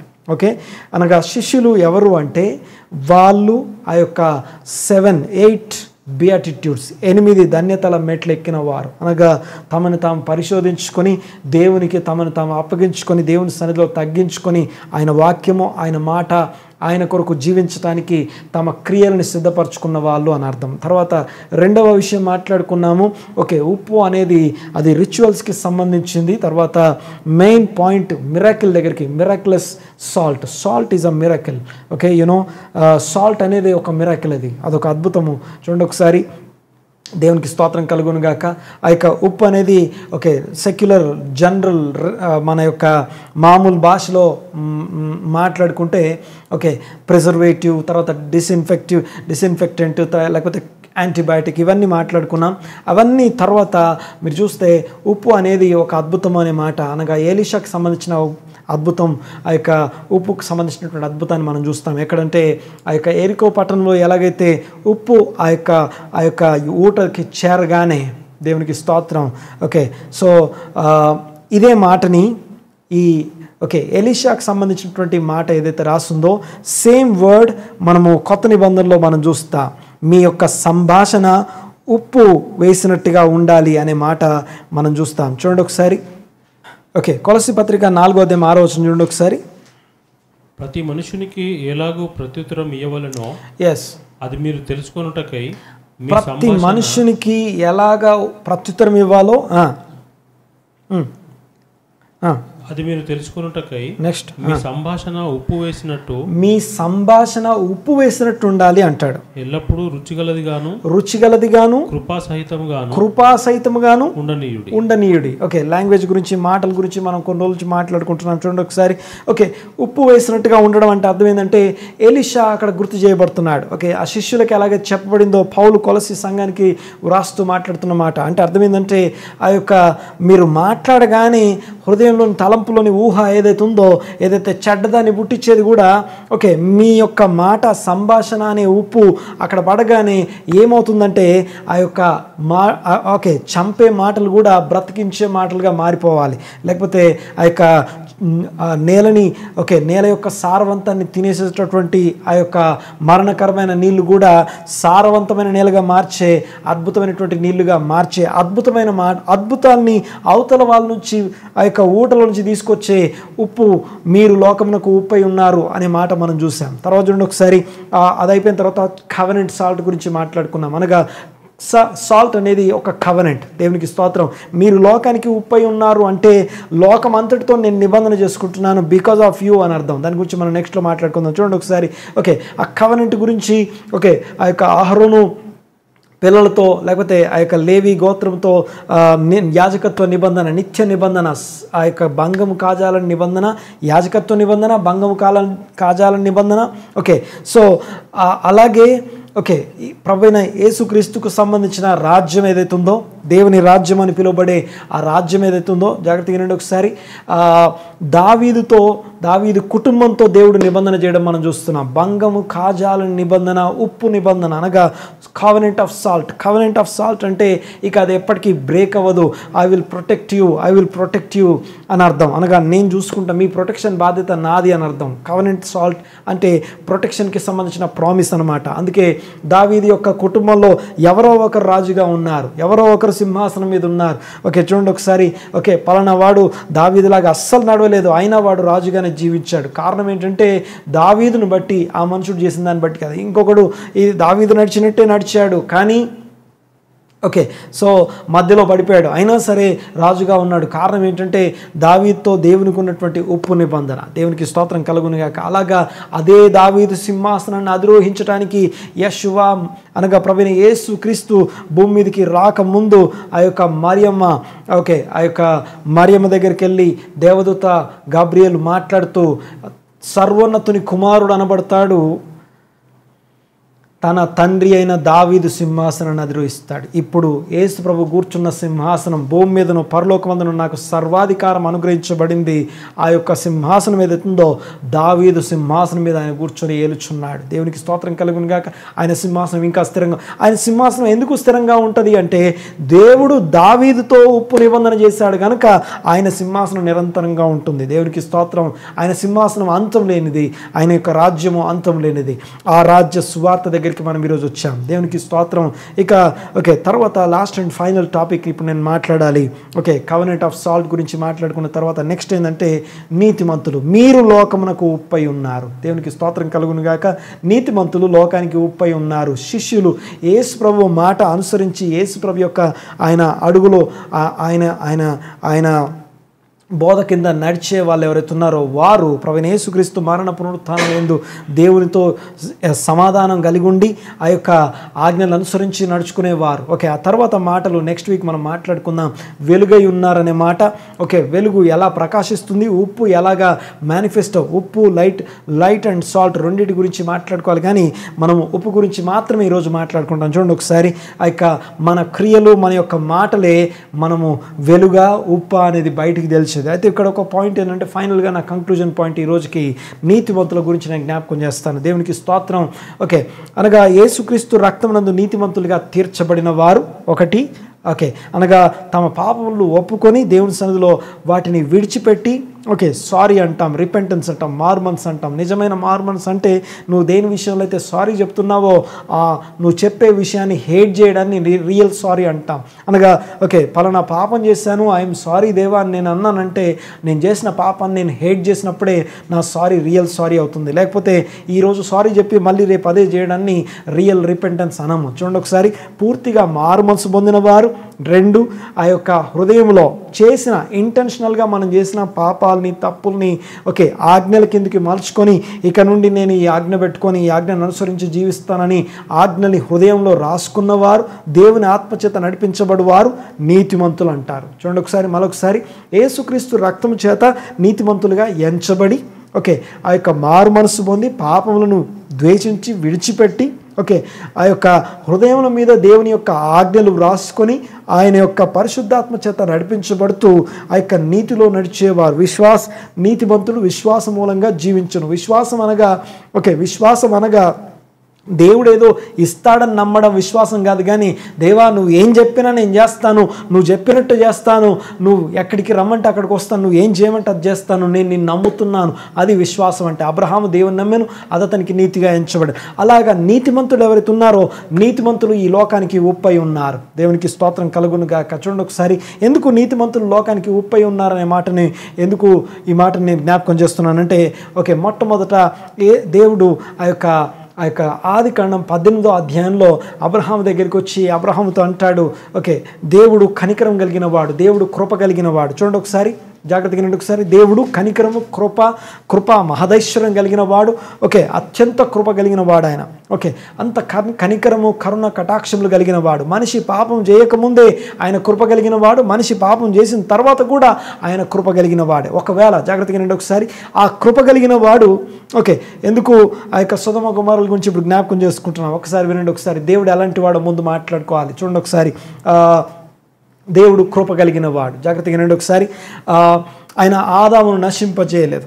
ఆయన ఆదాము అవ్వలని నశింపజేయలేదు. దేవునికి స్తోత్రం కలుగును గాక. చూడండి ఒకసారి, మనిషి పాపం చేయకముందు కృప కలిగిన వాడే, మనిషి పాపం చేసిన తర్వాత కూడా ఆయన తన కృప అనే యాట్రిబ్యూట్ని విడిచిపెట్టలేదు. ఒకసారి చూడండి ఒకసారి, ఒక దైవజనుడు ఒక పుస్తకంలో ఇలా రాస్తాడు. ఏమంటాడంటే, ఓకే, దేవుడు అందరికీ జీవమును ఊపిరిస్తున్నాడట. ఆయన అందరికీ జీవమును ఊపిరిస్తున్నాడు. ఊపిరి అంటే గాలి. ఇప్పుడు మనం రెస్పిరేషన్ అనగా గాలి పీల్చుకొని వదులుతున్నాం చూసారా, ఆ గాలి పీల్చుకొని వదలడానికి దేవుడు ఇస్తేనే, దేవుడు కృప చూపిస్తే మనం గాలి పీల్చుకొని వదులుతున్నాం. రెస్పిరేషన్ అండ్ హార్ట్ బీట్ అంటాం. అనగా అందరికీ జీవం అంటే హార్ట్ బీట్. హార్ట్ బీట్ అంటే నీ గుండె కొట్టుకుంటే, నీ గుండె కొట్టుకున్న దాన్ని బట్టి, నీ రక్త ప్రసరాన్ని బట్టి నీ యొక్క శరీరంలో నీ యొక్క రక్తం, నీ ప్రాణమై ఉంది. ఆ ప్రాణమైనటువంటి రక్తం ప్రసరించాలంటే నీ గుండె కొట్టుకోవాలి. ఆ యొక్క హార్ట్ బీట్ని, జీవమును, ఊపిరి అంటే గాలి పీల్చుకొని రెస్పిరేషన్. ఈ యొక్క రెస్పిరేషన్ అండ్ హార్ట్ బీట్ ఇవి అతి ప్రాముఖ్యమైన ఒక మనిషి జీవితానికి. అయితే అందరికీ ఇస్తున్నాడట. జాగ్రత్తగా వినండి ఒకసారి. అందరికీ అంటే అర్థం ఏంటో తెలుసా? అందరికీ అంటే అర్థం ఏంటంటే, ఓకే, నేను రెస్పిరేషన్ అండ్ హార్ట్ బీట్ కలిగి ఉండటానికి దేవుని నమ్మినా నమ్మకపోయినా నో ప్రాబ్లం. ఓకే, సో నమ్మిన వాడిని దేవుడు, ఓకే, వీడు నమ్మాడు కాబట్టి ఏసే దేవుడు అంటున్నాడు, లేకపోతే దేవుణ్ణి, నిజమైన దేవుణ్ణి నమ్ముతున్నవాడు మాత్రమే రెస్పిరేషన్ అండ్ హార్ట్ బీట్ కలిగి ఉంటాడు అని దేవుడు అనట్లే, అందరి మీద కృప చూపిస్తున్నాడు. దీన్ని ఏమంటామంటే కామన్ గ్రేస్ అంటాం. దీన్ని ఏమంటాం? Common grace. దేవుడు అందరి మీద కృప చూపిస్తున్నాడు. అర్థమవుతుందిగా నేను మాట్లాడేది? ఓకే, ఆ కృప చూపించేటప్పుడు, ఓకే, ఆయన మంచి వాళ్ళ మీద తన సూర్యుని ఉదయింపజేస్తున్నాడు, చెడ్డవాళ్ళ మీద తన సూర్యుని, మంచి వారికి ఆయన వర్షాన్ని కురిపిస్తున్నాడు, చెడ్డవారి మీదను వర్షం పడుతుంది, అందరి మీద. ఓకే, ఓకే, హీలింగ్ అంటాం. ఓకే, బాడీలో హీలింగ్ ఉంది చూసారా? Okay, let's A skin cut అయింది అనుకోండి, ఆ కట్ అయిన స్కిన్ ఆటోమేటిక్గా అదే హీల్ అయిపోద్ది. చర్మము దానంతరం అదే కట్టుకొని స్వస్థపడుతుంది. అలాగే విరిగిపోయిన ఎముకలు ఉన్నాయనుకోండి, ఒక 40 days కదలకుండా వాటిని కలిపి ఉంచితే, ఓకే, ఆ ఎముక దానంతరం అదే హీల్ అయిపోతుంది. ఓకే, హీలింగ్ అనేది ఇన్బిల్ట్. ఓకే, ఈ హీలింగ్ ఇన్బిల్ట్ ఏదైతే ఉందో ఇది అందరికీ సంబంధించింది, ప్రతి మనిషికి సంబంధించింది. దీన్ని కామన్ గ్రేస్ అంటాం. దేవుడు కనుక ఆయన సృష్టించిన సృష్టి అయినటువంటి మానవుని కొరకు ఏర్పాటు చేసిన దేవుని యొక్క common grace, common reservation grace ఇది. ఆ కామన్ రిజర్వేషన్ గ్రేస్, ఓకే, నువ్వు దేవుడు లేడన్నా కృప కిందే ఉంటావు, దేవుడు ఉన్నాడన్నా ఈ కామన్ గ్రేస్ కింద ఉంటావు. బట్ ప్రైజ్ ద లార్డ్, దేవునికి స్తోత్రం. కామన్ గ్రేస్ ఇలా ఉంటే వాట్ అబౌట్ సాల్వేషన్ గ్రేస్? అనగా రక్షింపబడి దేవుని వెంబడించే, ఓకే, తమ యొక్క ఓకే అనేక సంగతుల్ని, ఈ యొక్క శ్రమల్ని సైతం పక్కన పెట్టి, శ్రమలు సైతం లెక్క చేయకుండా అన్నిటినీ పక్కన పెట్టి దేవుని వెంబడించే ఆ వారికి సంబంధించిన గ్రేస్ ఏ స్థాయిలో ఉండబోతోంది? దేవునికి స్తోత్రం. జాగ్రత్తగా గమనించండి ఒకసారి. అలాంటి దేవుడు, ఓకే, గాలికి చెప్పాడు అనుకోండి, వీడికి ఈరోజు జీవం ఇవ్వు అని చెప్పేసి గాలికి చెప్పాడు అనుకోండి. ఆ గాలి నా దగ్గరికి వచ్చి నన్ను చూసి, ఈ పాపి, ఓకే, ఈ పాపి అయిన వాడు బ్రతికి ఇంకా పాపం చేయడం కోసం వాడికి నేను జీవం ఇవ్వాలా అని ఇవ్వమంటావా ప్రభు అని చెప్పి దేవుని గాలి అడిగింది అనుకుందాం. ఆల్ ఫిజికల్ ఎలిమెంట్స్ అలాగే. ఓకే, లేకపోతే ఫుడ్ ఉందనుకోండి, నేను ఫుడ్ తినడానికి, ఓకే, దేవుడు అందరికీ ఆహారం ఇచ్చేవాడు, ఆయన అందరి పోషకుడై ఉన్నాడు. ఆఖరికి పశువుల్ని, ఆఖరికి ఆ యొక్క ఏమంటారు పక్షులకి సైతం ఆయనే భోజనం పెడతాడట, అన్ని సిద్ధపరచుంటాడు, ఎవరి ఫుడ్ వాళ్ళకి పెడతాడట. ఓకే, అలాంటి కనికరం, కృప కలిగిన దేవుడు. అందుకే నినివే పట్టణ ప్రజల గురించి మాట్లాడుతూ, నినివే ప్రజలు తమ దుర్మార్గతను విడిచిపెట్టి వాళ్ళు ఆ యొక్క ఉపవాసం చేసినప్పుడు వారిని క్షమించాడు. వారి కొరకు వారికి చేయదలిచిన కీడు చేయడం మానేశాడట. దేవుడు పశ్చాత్తాపడ్డాడనే మాట చూస్తాం. అయితే యోనాకు అది నచ్చలా. చూడండి ఒకసారి. అప్పుడు యోనాతో దేవుడు మాట్లాడుతున్న మాట చూడండి ఒకసారి. ఇంత గొప్ప పట్టణమైనటువంటి యొక్క నినివే పట్టణము, 120,000 మంది ఉన్నటువంటి, 120,000 మంది ఉన్నటువంటి యొక్క పట్టణము, కుడి ఎడమలు ఎరిగినటువంటి పట్టణము, పశువులు కలిగిన పట్టణము. ఓకే, దేవుడు పశువుల యొక్క మైండ్ని కూడా కన్సర్న్ కలిగినటువంటి వ్యక్తి, పశువుల గురించినటువంటి కన్సర్న్ కలిగిన దేవుడు. చూడండి ఒకసారి. కొన్ని ఆజ్ఞలు ఉంటాయి బైబిల్లో.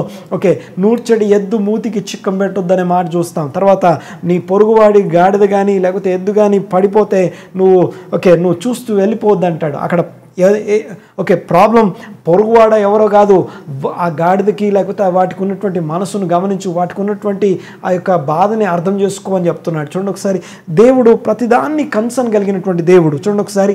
ఓకే, ఒక మనిషి పాపం చేసినప్పుడు స్టిల్ ఆయన కృప కలిగిన వాడు అన్న సంగతి నేను జ్ఞాపకం చేస్తున్నాను. ఓకే, నేను పాపిని అన్నప్పుడు ఓకే, ఆ యొక్క గాలి వచ్చి నాకు జీవం ఇవ్వు అని చెప్పినప్పుడు దేవుడు అంటాడు, లెట్స్ సే గాలి అన్నదట, వీడికి నేను వీడు పాపి అయిన వీడు ఇంకా పాపం చేయడం కోసం నేను వీడికి నేను రెస్పిరేషన్ ఊపిరిగా మారి వాడికి అవసరమైన ఆక్సిజన్ సప్లై చేయాలా అని గాలి చేయమంటావు ప్రభు అని చెప్పి దేవునితో అడిగింది అనుకుందాం. ఫుడ్ తినేటప్పుడు ఓకే, ఆ ఫుడ్ దేవుడు ఆజ్ఞాపించాడట, ఓకే సమ్ ఫుడ్ నువ్వు వెళ్ళి వాడిని నరిష్ చేయి, లేకపోతే వాడికి అవసరమైన పోషకాలు వాడికి పోషకాలు రిలీజ్ చేయని చెప్పి ఫుడ్కి ఆజ్ఞాపించాడు అనుకుందాం. ఆ ఫుడ్ దేవుని తట్టు తిరిగి ఈ పాపి అయిన వాడు వీడు బ్రతకడం కోసం వీడు నన్ను తిని వీడిని నరిష్ చేస్తే వీడెళ్ళి ఇంకెక్కువ పాపం చేయడం కోసం వాడిని నేను ఇంకా నరిష్ చేయాలా, చేయమంటావా ప్రభు అని అడిగింది అనుకుందాం. ఓకే, సో ఇవన్నీ ఎలా ఉన్నా ఏదేమైనా బట్ స్టిల్ ఓకే, నీ చుట్టూ ఉన్నటువంటి ఎలిమెంట్స్, నీ చుట్టూ ఉన్నటువంటి అన్నీ దేవునితో మొరపెడతాయి.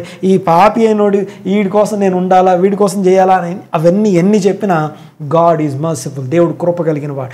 అలాంటి కృప కలిగిన దేవుడు, కనికరం కలిగిన దేవుడు, ఆయనకున్న పేరు దీర్ఘశాంతుడు. ఓకే, దేవుని స్తోత్రం కలుగును గాక. ఆయన శక్తిమంతుడు. జాగ్రత్తగా వినండి ఒకసారి. ఆయన శక్తిమంతుడు ఎందుకంటే కృప చూపించడానికి శక్తిమంతుడు ఆయన. ఓకే, కోపడడానికి శక్తి అవసరం లేదు. అర్థమవుతుందిగా నేను మాట్లాడేది? ఓకే, కోపం అనేది బలహీనత, కోపం అనేది బలంగా. ఓకే, సో దేవుడు దీర్ఘశాంతుడు. ఎంత దీర్ఘశాంతుడు అంటే కృప చూపించడానికి ఆయన బలవంతుడు. జాగ్రత్తగా వినండి ఒకసారి. ఇక్కడ అలాంటి దేవుడు సొదొమ గొమొర్రాలను నాశనం చేయడానికి, ఇక జడ్జ్ చేయడానికి దిగొచ్చిన సందర్భంలో నా సేవకుడైన అబ్రహాముకి, నా స్నేహితుడైన అబ్రహాం ఇది దాస్తానా అని చెప్పేసి, దీన్ని దాచనా అని చెప్పి ఆ యొక్క అబ్రహాంకి అది చెప్పడం మొదలుపెట్టాడు. ఓకే, అబ్రహామా ఇలా జరగబోతుందని చెప్పినప్పుడు అబ్రహాం మాట్లాడిన మాటలను ఒకసారి గుర్తు చేస్తాను. ఏం మాట్లాడుకుంటున్నాం ఇప్పుడు మనం? ఏ టాపిక్లో ఉన్నామంటే నీతిమంతులు లోకానికి ఉప్పై ఉన్నారన్న దాని గురించి మాట్లాడుకున్నాం. ఒకసారి చూడండి ఒకసారి ఆ యొక్క ఆదికాండము 18వ అధ్యాయము 21వ వచనం. నేను దిగిపోయి నా యొద్దకు వచ్చిన ఆ మొర చొప్పుననే వారు సంపూర్ణంగా చేసిరో లేదో చూచేదను, చేయని ఎడల నేను తెలుసుకుందునను. ఆ మనుషులు అక్కడ నుండి తిరిగి సొదొమ వైపుగా వెళ్ళిరి. అబ్రహాము ఇంకా యెహోవా సన్నిధిని నిల్చుండెను. అప్పుడు అబ్రహాము సమీపించి ఇట్లనెను, దుష్టులతో కూడా నీతిమంతులను నాశనం చేయుదువా? ఆ పట్టణంలో ఒకవేళ 70 మంది నీతిమంతులు ఉండిన ఎడల దానిలోనున్న 70 మంది నీతిమంతుల నిమిత్తము ఆ స్థలమును నాశనం చేయక కాయవా? ఆ చొప్పున చేసి దుష్టులతో కూడా నీతిమంతులను చంపుట నీకు దూరమవునుగాక. నీతిమంతుని దుష్టునితో సమముగా ఎంచుట నీకు దూరమవుగాక. Praise the Lord. సర్వలోకమునకు తీర్పు తీర్చువాడు న్యాయం చేయడా. ఓకే, ఏది న్యాయం? ఓకే, ఒకసారి చూడండి ఒకసారి. అబ్రహాం మాట్లాడుతున్న న్యాయము దేవుని న్యాయం మాట్లాడుతున్నాడు. ఏది న్యాయం అండి? లెట్స్ సే ఒక పట్టణంలో 1,00,000 మంది ఉన్నారనుకుందాం. 1,00,000 మంది జనాభా ఉన్న పట్టణంలో 5 నీతిమంతులు ఉంటే అని అబ్రహాం అడుగుతున్నాడు. లెట్స్ సే 5 నీతిమంతులు ఆ పట్టణంలో ఉంటే వాళ్ళ 5 ఆ పట్టణం అంతటికి ఉప్పై ఉన్నారు. Because of that 5 righteous. ఎంతమంది ఉండని 5 బట్టి ఆ పట్టణం అంతా కాయబడుతుంది, ప్రొటెక్ట్ చేయబడుతుంది. బికాస్ మీరు లోకమునకు ఉప్పై ఉన్నారు. దేవునికి స్తోత్రం. జాగ్రత్తగా వినండి ఒకసారి. ఓకే, ఆ తర్వాత ఆ యొక్క ఓకే నీవే పట్టణం గురించి కూడా మనం మాట్లాడుకున్నాం. చూడండి ఒకసారి. నీవే పట్టణ ప్రజల గురించి కూడా మనం, వాళ్ళందరూ ఎప్పుడైతే మారుమనసు పొందారో దేవుడు ప్రిజర్వ్ చేయడం మొదలుపెట్టాడు. అంతేకాదు ఒక్కరిని బట్టి, ఓకే, ఒక్క నీతిమంతుని బట్టి పట్టణాలు కాయబడడం మనం చూస్తాం. ఓకే, చూడండి ఒకసారి. ఒక్కరి విజ్ఞాపన బట్టి, ఓకే చూడండి ఒకసారి. లెట్స్ సే ఒకసారి సంఖ్యాకాండంకి వెళ్దాం. ఒకసారి సంఖ్యాకాండం 14వ అధ్యాయం 15వ వచనం ఒకసారి. మోషే విజ్ఞాపనను ఒకసారి అబ్జర్వ్ చేయండి ఒకసారి. దేవుడు కృప కలిగిన వాడు, దేవుడు బలవంతుడు, శక్తివంతుడు. ఓకే, ఒకసారి చూడండి ఒకసారి. మీరు లోకమునకు ఉప్పై ఉన్నారంటే ఎలాగో చూద్దాం ఒకసారి. కాబట్టి నీవు ఒక్క దెబ్బతో ఈ జనులను చంపిన ఎడల వాళ్ళు పాపం చేస్తున్నారు అప్పటికే. అంటే ఆ యొక్క పాలతీన ప్రపంచ దేశానికి సంబంధించినటువంటి వేగు చూసి వచ్చి ఆ యొక్క అబద్ధం మాటలు, ఆ యొక్క ఏమంటారు చెడ్డ సమాచారం తెచ్చారు. దాన్ని బట్టి జనసమూహం అంతా దేవునికి విరోధంగా ఒక పక్కకు చేరడం చూస్తున్నాం. ఆ టైంలో దేవుడు వారిని చంపడానికి రెడీ అయినప్పుడు దేవునితో మోషే మాట్లాడుతున్న మాటలు, నువ్వు ఒక్క దెబ్బతో వీళ్ళందరినీ చంపేస్తావు, ఈ జనులను చంపిన ఎడల నీ కీర్తిని గూర్చి వినిన జనములు నీ కీర్తిని గూర్చి వినిన జనము ప్రమాణపూర్వకంగా తాను ఈ జనులకు ఇచ్చిన దేశమును వారిని చేర్చుటకు ఆ దేశానికి చేర్చుటకు శక్తి లేక యెహోవా వారిని అరణ్యంలో సంహరించెను అని చెప్పుకొందరు. యెహోవా దీర్ఘశాంతుడు కృపాతిశయుడు దోషమును అతిక్రమమును పరిహరించువాడు అపరాధిని నిరపరాధిగా ఎంచనివాడు 3-4 తరముల వరకు తండ్రుల దోషమును కుమారుల మీదకి తెచ్చువాడునై ఉన్నాడు అని నీవు చెప్పిన మాట చొప్పున నా ప్రభు యొక్క బలము గణపరచబడును గాక. ఓకే, దేవుడు కృప కలిగిన వాడు, అట్ ద సేమ్ టైం దేవుడు బలం కలిగిన వాడు. ఓకే, బలం కలిగిన వాడు అంటే అర్థం ఏంటంటే, ఎందుకు బలం కలిగిన వాడు అంటే క్షమించడానికి బలం కలిగిన వాడు. ఓకే, కోపం చూపించడం బలం కాదు, క్షమించడానికి బలం కావాలి. ఓకే, శక్తి కావాలి. ఓకే, అందుకనే మోషే ఏమంటున్నాడు ఆ తర్వాత వచనం చూడండి ఒకసారి. నెక్స్ట్ వచనం చూడు. ఐగుప్తు నుంచి బయలుదేరింది మొదలుకొని, ఐగుప్తులో నుంచి వచ్చింది మొదలుకొని ఇది వరకు ఇప్పటిదాకా నువ్వు వీళ్ళని భరిస్తున్నావు, క్షమిస్తున్నావు. ఈ ప్రజల దోషమును పరిహరించి ఎన్నిసార్లు పాపం చేసినా, ఎన్నిసార్లు జరిగినా నువ్వు పరిహరిస్తూనే ఉన్నావు. నీ కృపాతిశయమును బట్టి ఈ ప్రజల దోషమును దయచేసి క్షమించు. ఓకే, ఇంకొకసారి క్షమించు. ఎందుకు క్షమించాలి తెలుసా? నీ బలమునకు ఘనత కలుగునట్లు. ఓకే, క్షమించడానికి బలం కలిగిన దేవుడు నువ్వు. ఆమేన్, దేవునికి స్తోత్రం కలుగును గాక. చూడండి ఒకసారి మోషే అంటున్నాడు. ఓకే, మోషే ఒక్కడి ప్రార్థన. ఓకే, దేవుడు ఏమై ఉన్నాడు, దేవుని తట్టు తిరిగి మాట్లాడు. ఓకే, అబ్రహాం ఏమంటున్నాడు? నువ్వు న్యాయం తీర్చేవాడివి, సర్వలోకానికి న్యాయం తీర్చే న్యాయాధిపతి అయిన దేవుడివి, అన్యాయం చేస్తావా? ఏంటి అన్యాయం? ఓకే, అబ్రహాం దేవునితో అంటున్న మాట ఏంటో ఒక్కసారి ఆలోచించండి. ఒకసారి అబ్రహాం ఏమంటుంది తెలుసా? ఓకే, 1,00,000 మంది ఉన్నా 5 నీతిమంతులు ఉంటే 5 కోసం 1,00,000 మందిని క్షమించవా? ఓకే, అది న్యాయం అట. ఓకే, తర్వాత ఓకే ఇక్కడ చూడండి ఒకసారి. మోషే అంటాడు, ఇన్ని రోజులు భరించావు, ఇంకొక రోజు భరించు, ఎందుకంటే నీ బలంకు చెడ్డ పేరు రావడం మంచిది కాదు. నీ బలానికి, నీ శక్తికి ఘనత, శక్తి లేక చంపేశాడు అనే పేరు, నీ శక్తికి చెడ్డ పేరు రావద్దు, నువ్వు శక్తి కలిగిన దేవుడివి అంటే దేవునికి గుర్తు చేస్తున్నారు వాళ్ళు. దేవునికి స్తోత్రం కలుగు. కారణం ఏంటో తెలుసా? ద ఓన్లీ థింగ్ ఏంటంటే, దేవుని దృష్టిలో నీతిమంతులు భూమి మీద ఉప్పై ఉన్నారు. ఓకే, లెట్స్ సే నువ్వున్న పట్టణంలో, నువ్వున్న దేశంలో, నువ్వున్న రాష్ట్రంలో నువ్వు ఒక్క నీతిమంతుడు అయి ఉంటే, నువ్వు ఒక్కడివి నీ సోల్ని, నీ యొక్క లోపలికి వెళ్ళి నీ అంతరంగాన్ని పరీక్షించుకొని, నేను పాపిని దేవా, నేను నీ యొక్క శరణు వేడుకుంటున్నాను, నేను ఆత్మలో బీదవాడను అని చెప్పి ఆ యొక్క ధన్యతలను అనుభవించి నువ్వు పైకి వస్తే, నీతిమంతునిగా ఎంచబడితే, యేసు రక్తమును ఆశ్రయించి, ఓకే నేను నీ కృపను వేడుకుంటున్నాను. చూడండి ఒకసారి, ఆయన కృపను వేడుకుంటు. మనల్ని మనం పరీక్షించుకుంటే కానీ తెలియదు మనం ఎంత బీదలమో, ఆత్మలో మనం ఎంత దుఃఖపడాల్సి ఉందో. దైవచిత్తానుసారమైన దుఃఖంతో మనము రక్షణార్థమైన మారు మనసును పొందుకున్నప్పుడు, నీతిమంతులంగా ఎంచబడ్డప్పుడు, నీ నీతిని బట్టి, ఓకే నెక్స్ట్ వీక్ ఇంకా మాట్లాడుకుంటాం, నీతి క్రియల గురించి మాట్లాడుకుంటాం, వెలుగు గురించి మాట్లాడుకుంటాం. నీతి క్రియలు ఏవైతే ఉన్నాయో, నీతిమంతుడు అనేవాడు నీతి క్రియలు చేయాలి. ఆ నీతి క్రియల చేత నీతిమంతుడు ఎవడైతే ఉన్నాడో, ఆ నీతిమంతుని బట్టి నువ్వు ఉన్న దేశం కాపాడబడుతుంది. దేశం అంతా పాపం చేసినా నువ్వు ఒక్క నీతిమంతుడు ఉంటే చాలు, నీ దేశం ఎందుకు ప్రిజర్వ్ చేయబడుతుందంటే, నువ్వు గుప్పై ఉన్నావు కనుక. దేవునికి స్తోత్రం కలుగును గాక. హల్లెలూయా, దేవునికి మహిమ కలుగును గాక. లాస్ట్ అండ్ ఫైనల్గా ఒక్కసారి కంక్లూడ్ చేసుకొని ముగించుకుందాం. నేను నిజంగా ఉప్పు వలె ఉన్నానా లేదా? చివరి కంక్లూజన్ పాయింట్ ఉంది, ఉప్పు నిస్సారమైతే అనే మాట. కానీ ఈ ఉప్పు నిస్సారం అవుతుందా? ఉప్పు నిస్సారం అవుతుందా? ఉప్పు తన టేస్ట్ని కోల్పోతుందా? ఓకే, యాక్చువల్లీ ఉప్పు నిస్సారం అవ్వదు. ఓకే, ఈ మాట నేను చెప్పడానికి చాలా పరిశోధించాను. నిజంగానే ఉప్పు నిస్సారం అవుతుందంటారా? ఉప్పు నిస్సారం అవ్వదు. కానీ లోకానికి ఉప్పు అని పిలువబడుతున్న మనము, మన క్రియలను బట్టి, మన ప్రవర్తనను బట్టి, మన స్వభావము, తర్వాత చూడండి ఒకసారి, స్వభావము, తర్వాత మన యొక్క ప్రవర్తన, nature and behaviour, okay, and తర్వాత మన యొక్క భాష, మన మాటల్ని బట్టి, వీటిని బట్టి మనము సారవంతమైన ఉప్పు లాంటి వాళ్ళమా, నిస్సారమైనటువంటి వారమా? దేవునికి స్తోత్రంగా. దీని గురించి మనం నెక్స్ట్ వీక్ మాట్లాడుకుందాం. లైట్తో కలిపి మాట్లాడాలి వాటి గురించి. ఓకే, దేవునికి స్తోత్రం కలుగును గాక. ఓకే, మనము లోకమునకు ఉప్పై ఉన్నాం. ఇంకో మాట జ్ఞాపకం చేస్తాను నేను ఫైనల్గా. ఈరోజు నీ ప్రిజర్వేషన్కి కారణం ఏంటో తెలుసా? ఈరోజు మనం బ్రతుకుంటానికి కారణం నీతిమంతుల ప్రార్థన. ఆయన బ్రతకగోరు వాడు ఎవడైనా ఉన్నాడా? మంచి దినములు చూడగోరేవాడు ఎవడైనా ఉన్నాడా? వాడు చెడ్డదాన్ని బలకకుండా నోటిని కాచుకునేవాడు, మేలు చేసేవాడు అని చెప్పి ఆ తర్వాత అంటాడు, దేవుడు తన యొక్క కనుదృష్టి నీతిమంతుల మీదను ఆయన చెవులు వారి ప్రార్థనల మీద ఉన్నాయి.